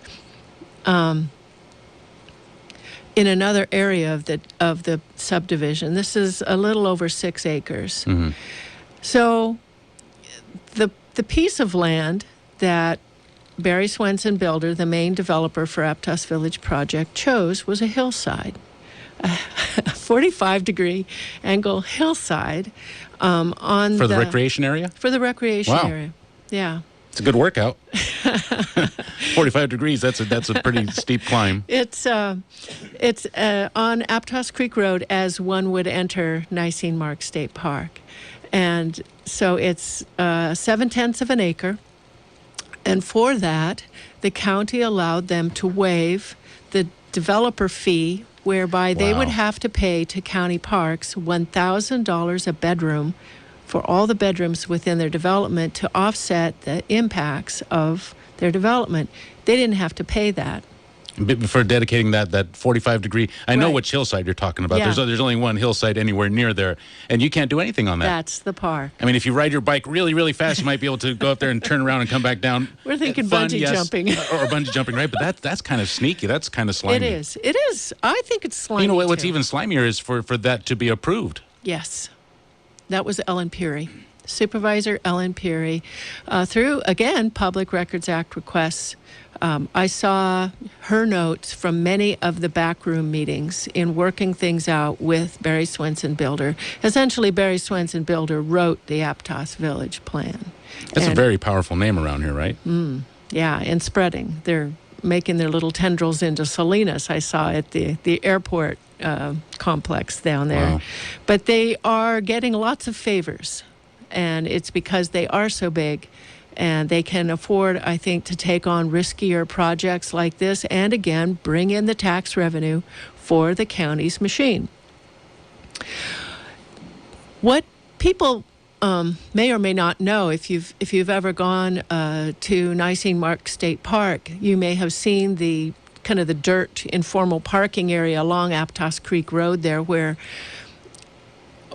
probably over 100 cars every day of the year would be parked there, where local residents, people from out of town would park, run into the park, bike into the park, and that is all gone now. What? It is gone. Now it's gone, or It it's is gone. It is gone. What's there? Chain link fence and construction. That's part of phase 2. Wow. So the impacts of that is that since they closed that off to public use in December, Nicene Mark State Park has had to close 9 times. And the most recent was 2 weeks ago to vehicle traffic because there is no parking within the park to accommodate all of this use. A lot of people say, oh, you know, those freeloaders, they were just parking out there because they didn't want to pay the park fee. No, they're there because it's a convenient place for people from Fleet Feet, the running store. They would have their meetings there and they'd all run into the park. And now we're seeing that because the park has had to close because of not enough parking, people were parking along the roads, they couldn't get emergency vehicles in there. They had to close it 9 times. Wow. The other part is that the Great American Music Festival, which used that area to stage their equipment, that's gone. They're not coming back to Aptos Village Park because there's no place to stage their equipment. What will be built there? Now, you say this is phase 2. How many phases are there in Aptos Village in the whole concept? How many phases are there? I hear mostly 2, but sometimes Public Works will say 3. Phase 1 was the ugly buildings, right? Phase 1 is the ugly buildings. My kids call it the ghetto. It is ugly. I can't believe how fast it went up either. Yeah. It seems like boy, you know, one day I'm driving and I look, you can see it from the freeway too. It's just ugly. Yeah. And I hate to say that to whoever's buying those houses. I mean, yeah, they look good for you. I mean, I'm just kidding, but they are not very attractive People houses. who supported this project in the Chamber of Commerce see it now what it is, and they're really upset. They said, we didn't see that that's how it was going to look in those drawings. And the problem is that there were no models. There was nothing visually given to the public other than these drawings and Is that because it was floor plans. rushed through? It was pushed through, definitely. I mean, they'll say, oh, it took forever, but the real processes and the financing details were pushed through. There are a lot of very shifty deals, I think, in this. And even the former senior traffic engineer, Mr. Jack Sarayakov, said, well, there are written agreements and there are unwritten agreements. And that's what makes me nervous, because I have seen some of the drafts of those, what I think are unwritten agreements that could never be agreed upon in terms of who was going to pay for what. It's called the development agreement. They don't have one of those. So it's kind of up in the air as to who pays for what. But the phase 2, as it is currently planned but not yet approved, We're talking will be mostly... Phase 2 of Aptos Village. Yes. Okay. And that's from all along, from Aptos Creek Road, the entry to Nicene Mark State Park. That will be lined on both sides by 2- and 3-story buildings, solid. No. Yes. Yes. That was... That's horrible. It is horrible, with a big 3-story high elevator That's tower. horrible. That's terrible. It is. You know, and anybody who says that, you know, the parking lot up there was being used by freeloaders who just want to, I mean, No. even if it was, I mean, it's character of Santa Cruz, right? I mean, right. How do we just approve losing these things Yeah. like that? And the world famous bike jumps. How could that have happened? That's what got me into this. Mm-hmm. Because I have to go by this every day. I have no choice because of where I live. And I watched those jumps being built. I watched the kids on them, and I saw how important it was for our youth. And when I saw in the paper it was going to get bulldozed, I'd been to the meetings. I'd been involved, and I didn't know they were going to bulldoze them. And that's what got me into it. I tried to stand in front of the bulldozer and stop it, but because I didn't have the information that I have now, I didn't know that what they were doing was completely illegal. I didn't know that a condition of the approval that there be absolutely no ground disturbance until they had building permits. They had nothing, and they bulldozed it. And Supervisor Zach Friend promoted it. And you know what? And I don't know if we said this already, but they are, I think we said this off the break, and they are planning on our ignorance of the law and procedures, right? And so that's why you have these 3, what you call public study sessions coming up, right? Regarding water. And that's critical. And, you know, the whole Aptos Village issue of water is a big one because they're putting in a new well there, essentially to serve the village. Soquel Village? Creek. Soquel Creek Water District got a little chunk of land from the developer to put in a new well, which has been drilled. They're in the process of taking bids to develop it. It's called the Granite Way well. It's going to be a very low producer. And the whole issue of water savings that the developer supposedly did in order to get new water service for 69 new residential units, some of them 3,000 square feet and 3 stories tall, 15 shops, 4 restaurants, and a large grocery store. The water company cannot verify that the fixture offsets that were required to be done were actually done. They have no, and again, I've submitted a Public Records Act request. I've had an attorney submit the Public Records Act request to get the material. He got the same as what I got, nothing. And Cabrillo College, where these fixtures were supposedly done and changed out, has nothing to prove that the work was actually done. Becky, it sounds like you are absolutely swamped with, how do you find all this time? I mean, is there any way we can help you? Is there any way we can follow you, support you, donate to time, money to what you do? How do we learn more about what you do? How do we become like Becky? How do we, we want to be like Becky. I admire you and the work that you do. Thank you very much. I admire anybody that does that kind of stuff. It's fantastic that people dedicate their lives to doing stuff like this. How do we find out more about what you do? Well, thank you. Right now, I do not have any legal action on the table. I do have still a hope through some negotiation that there can be a public-private partnership to buy out the Phase 2 area and what I call ameliorate, it's a good term, the effects, the really horrible effects, as I see them, of the Phase 1 on the community, and in particular the youth in the area. So what I am still holding on to is that there can be a public-private partnership We can buy phase 2 or even part of it and return it to the bike jumps is what I would love to see. Something for the youth, and to reinstate some pervious parking for all of the people who love Nisene Mark State Park. Ironically, the Aptos Village project uses its proximity to Nisene Mark State Park as a selling point. Yeah. And the developers have destroy said, it. oh, people can park anywhere in the village once it's done. Well, let me tell you this. Through a Public Records Act request related to another development, the Betty's Burger that's coming where the laundromat has been. In Aptos? In Aptos. Wow. Behind the Bayview Hotel. That I is was so involved with sad. that appeal. That is so, and I don't live in Aptos, but Yeah. I remember what it was like. Yeah. Just, last year, it seems like. Yeah. And holy crap, I cannot believe that. A Betty Burger? A Betty Burger, That's where terrible. the laundromat is. They're working on it now. I was involved with the Bayview Hotel's appeal because they were claiming all of the Bayview Hotel back parking area. But what I learned in a Public Records Act request to get information to help with that effort was that the parking study and traffic study for the Aptos Village project was banked on 61% occupancy of the village. 61%, far below what any figures are normally accepted by the county. But they accepted that because they had to make it all fit. So do you really think that there will be any public parking for events and Nisene Marks? Where could it fit? Where could it be? No, it won't be there because, and the whole thing, I've read the CCNRs for the tenants. They have full control over the parking in the village because they're going to have to pay to maintain it. And if there begins to be problems, they can shut down all public parking within their development.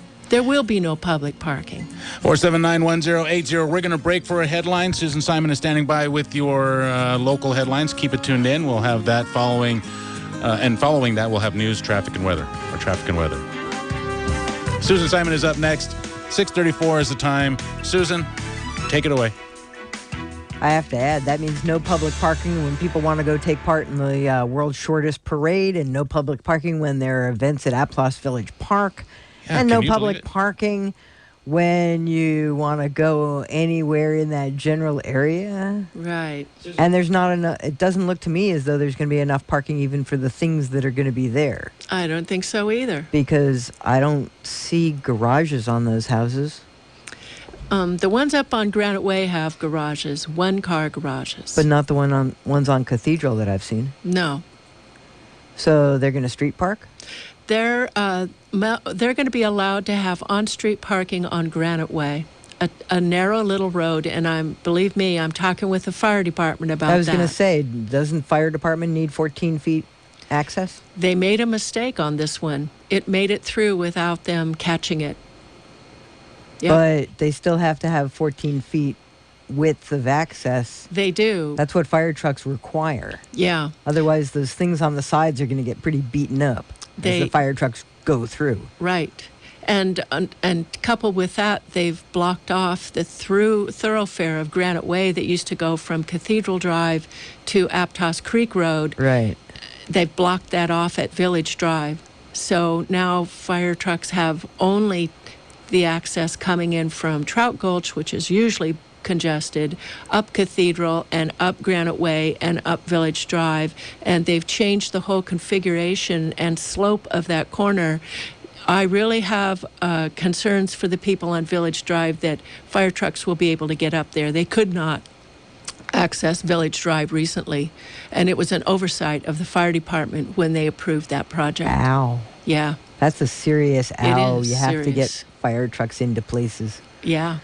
You have to be able to. Yeah. I'm not going to live in a house where fire trucks can't get to. I Anybody would. else going to live in a house that fire trucks can't get to? You going to live in one of those, Dave? No. Absolutely not. Unfortunately, people are already living in those houses. They're existing homes. Right. So they're and not they've saying been shut anything? off. I doubt that they know. I doubt that they know. Ooh, it's time That's to tell the them, issue. isn't it? Yeah.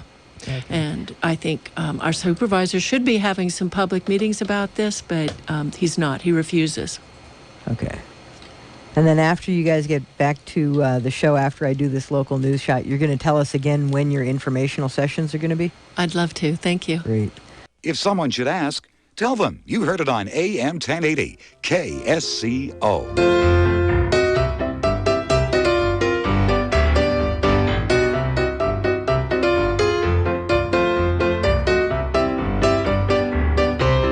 Talking on AM 1080 KSCO.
You're listening to Flight 1080 KSCO Santa Cruz, being brought to you in part by Bedell and Nelson Harbert Insurance Agency, proudly celebrating over 90 years of serving the people of Santa Cruz County.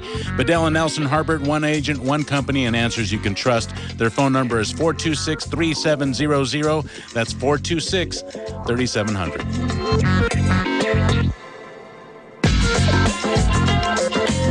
We are here with Becky Steinbruner. Again, Becky, thank you for joining us. If you want to get on board, 831-479-1080 is the number. Holy cow, if people could only hear what we talked about off the air, right?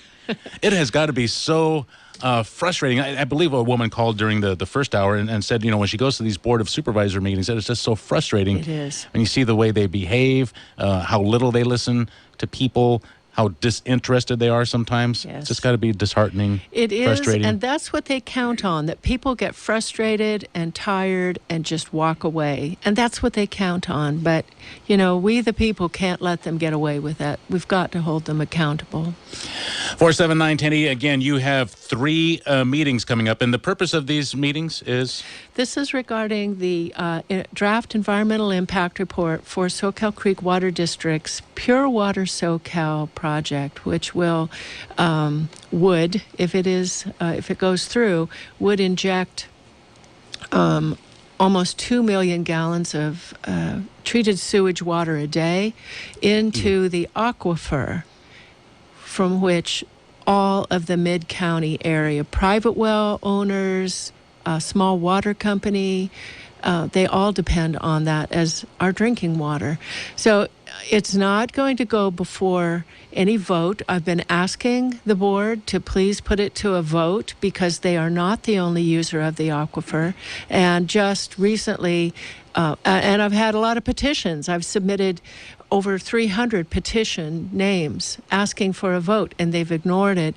And just at last week's Mid-County Groundwater Agency, they declared, no, this will be a board decision. So I'm holding this public study session, these 3 public study sessions, because a draft environmental impact report is a very significant document that the public really needs to weigh in on in any respect. Because further on, if there is legal action or if there are problems, it is the public's only leg to have that these problems were pointed out by the public.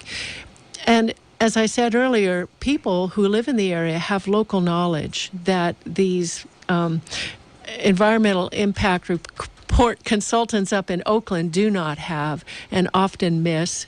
And so it is our job to make sure that their analysis is thorough and that our concerns are considered and respected throughout anything that happens in the future, whether it's this or any other. The thing that I really am appalled by is the lack of study of alternatives to this project. I also do some work with a great group of residents called Water for Santa Cruz County. They are a very astute group. Many of them were very involved with the desal alternatives when that came up, the whole water supply advisory commission that happened after that. These are very sharp people, and they're all saying, look, we don't need this. There's plenty of water. It's a storage problem that we have in this county, not necessarily a supply problem. Why is Soquel Creek creating this problem to fit their solution? It's a very expensive and I think a risky solution that they are pushing forward to the tune of over $200 million that their ratepayers, who just had a 17% increase in rates, will have to pay for. Because no matter if they do get grants, they're reimbursement grants and may take up to 5 to 8 years for reimbursement. It will be the ratepayers that pay for this. It will be the public who has to be concerned about the health impacts that Soquel Creek Water District's consultants admit. There are contaminants that cannot be removed, and some of them are very carcinogenic. You mean contaminants from the wastewater treatment process? From the process and also the pharmaceuticals themselves that are in the waste stream. I hadn't thought this about is that. Sewage water. Right, yeah. Someone said, we really should create hangers to put on people's toilets instead of door hangers. You flush this today, you're going to drink it in 2 months. And there have been recent studies, that what people are flushing down the toilet and what people are putting in their bodies is a real scary scene. And to say, our state-of-the-art technology will get everything out and we'll get everything down to acceptable state drinking water levels.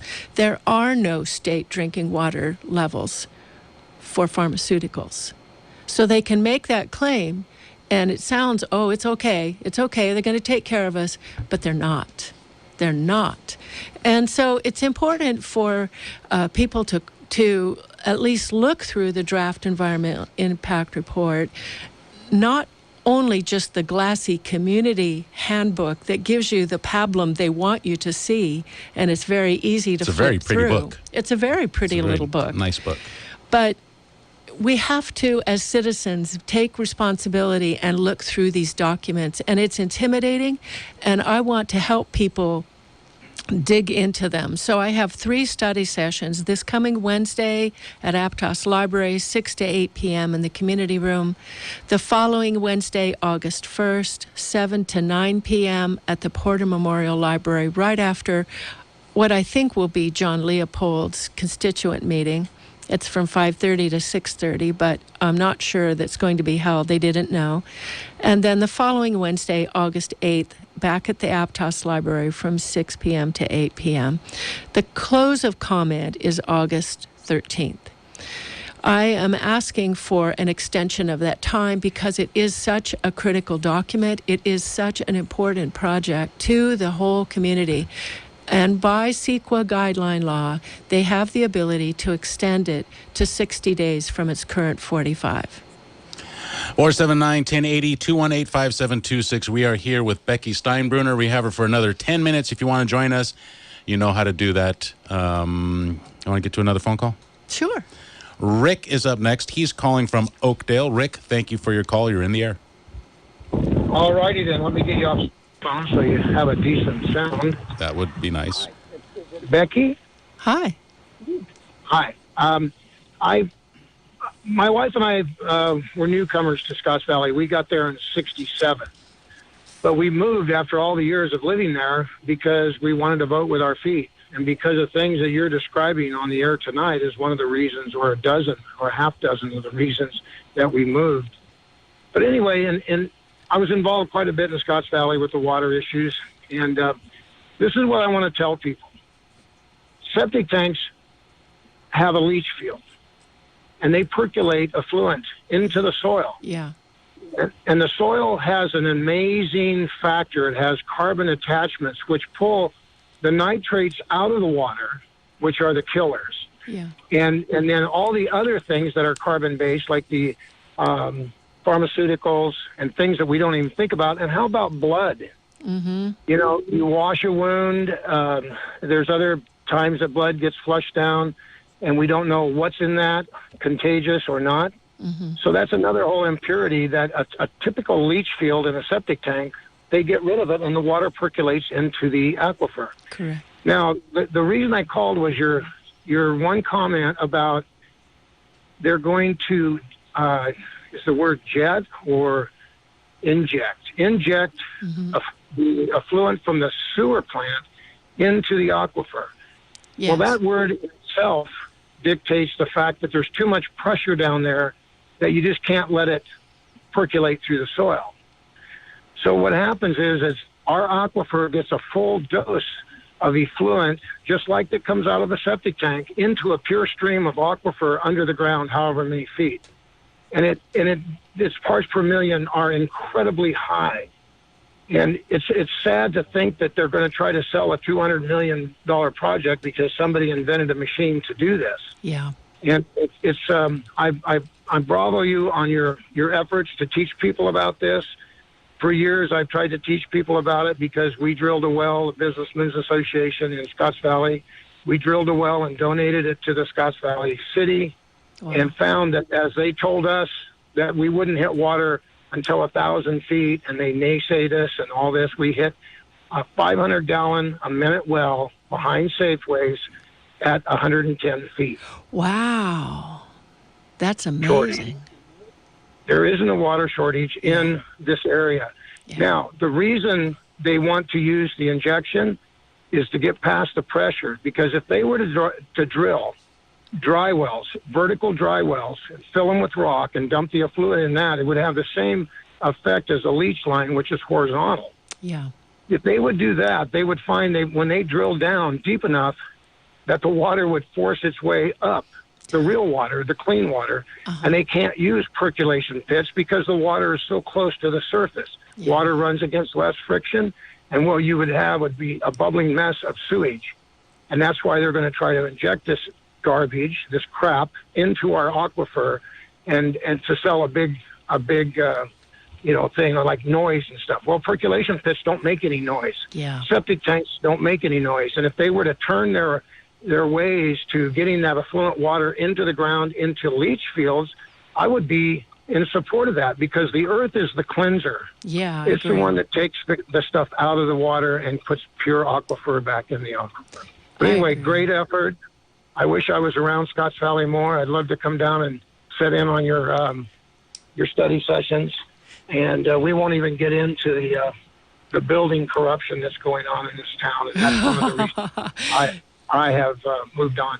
I was a general contractor in 70. I got my license and framed many, many projects in the area, built many, many spec houses.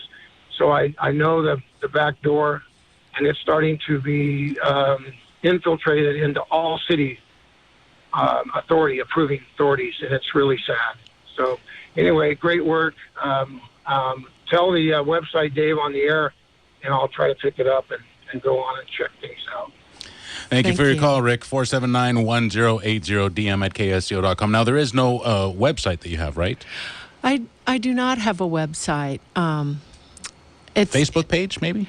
No, I don't use social media. I'm in the process of trying to start up a group called Communities United for Better Government. Ooh. But and it's the purpose is to do what I'm doing with this study session. But we're having a little difficulty getting somebody to get a website up.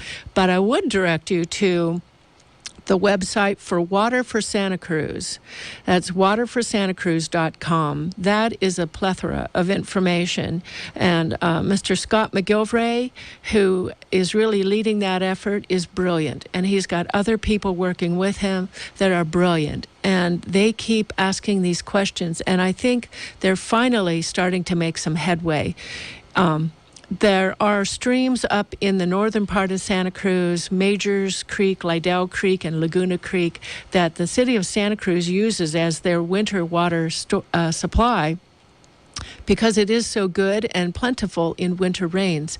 There is plenty of that to be shipped to the mid-county area. They could ship that water to Soquel Creek and let Soquel Creek rest its wells, and that would improve the groundwater issues in this county. I have a problem with Soquel Creek continually saying saltwater intrusion. It's an interface between saltwater and freshwater. And there are studies that have been done from the 1980s that show that some of the groundwater levels, most of the groundwater levels in the monitoring wells have not really changed that much since the 1980s, with the exception of one over on the Pleasure Point area. And I've learned this by going to a lot of different water company meetings. But I would encourage people to start going to Central Water District meetings because they have quite a different take on things. And also do visit the website, waterforsantacruz.com. And they have a great website, and you can join their email, and those people are on it. You can also, I write weekly for a blog called Bratton Online, Bratton, Bratton Online. And weekly I submit writing regarding many of the issues that I've been discussing here today and beyond. Okay, you want to take one more call? Sure. Let's take Wendell's call from Aptos. You're in the air, Wendell. Thank you, Dave. Becky, I just want to tell you, keep on keeping on. So happy to have and know that you're representing our community. And I just hope that you just will run for this Board of Supervisors in our area. And Dave, the person you're talking with, he's only enthusiastic about certain kinds of people. And he seems to be enthusiastic about what it is, who you are, and what it is you're doing. So I would really say, if you need any kind of setting up, any kind of thing with going to be with communications with people, you're on the right place with Dave there. And I definitely will do anything that I can financially to help you run for the Board of Supervisors in our district, because you're knowledgeable, you're local, and you are very, very representative of the people who I feel live here in Aptos. So I want to thank you very much, just in case you guys can get somebody else in. Thank you very much again, Dave. Thank you for your call, Wendell. 479-1080. Any political aspirations, Becky? Yes, no? I actually ran for county supervisor in 2016 because Zach Friend was unopposed. And because I had been out talking with a lot of people about the Aptos Village project, I knew a lot of people were not happy with his lack of representation on their behalf, or even willing to meet them, and sometimes just downright arrogant and rude. And I just didn't want to see him run unopposed. So I ran for county supervisor, and then at the last minute, Rich McGinnis also jumped in, the owner of the Sea Breeze Tavern. And between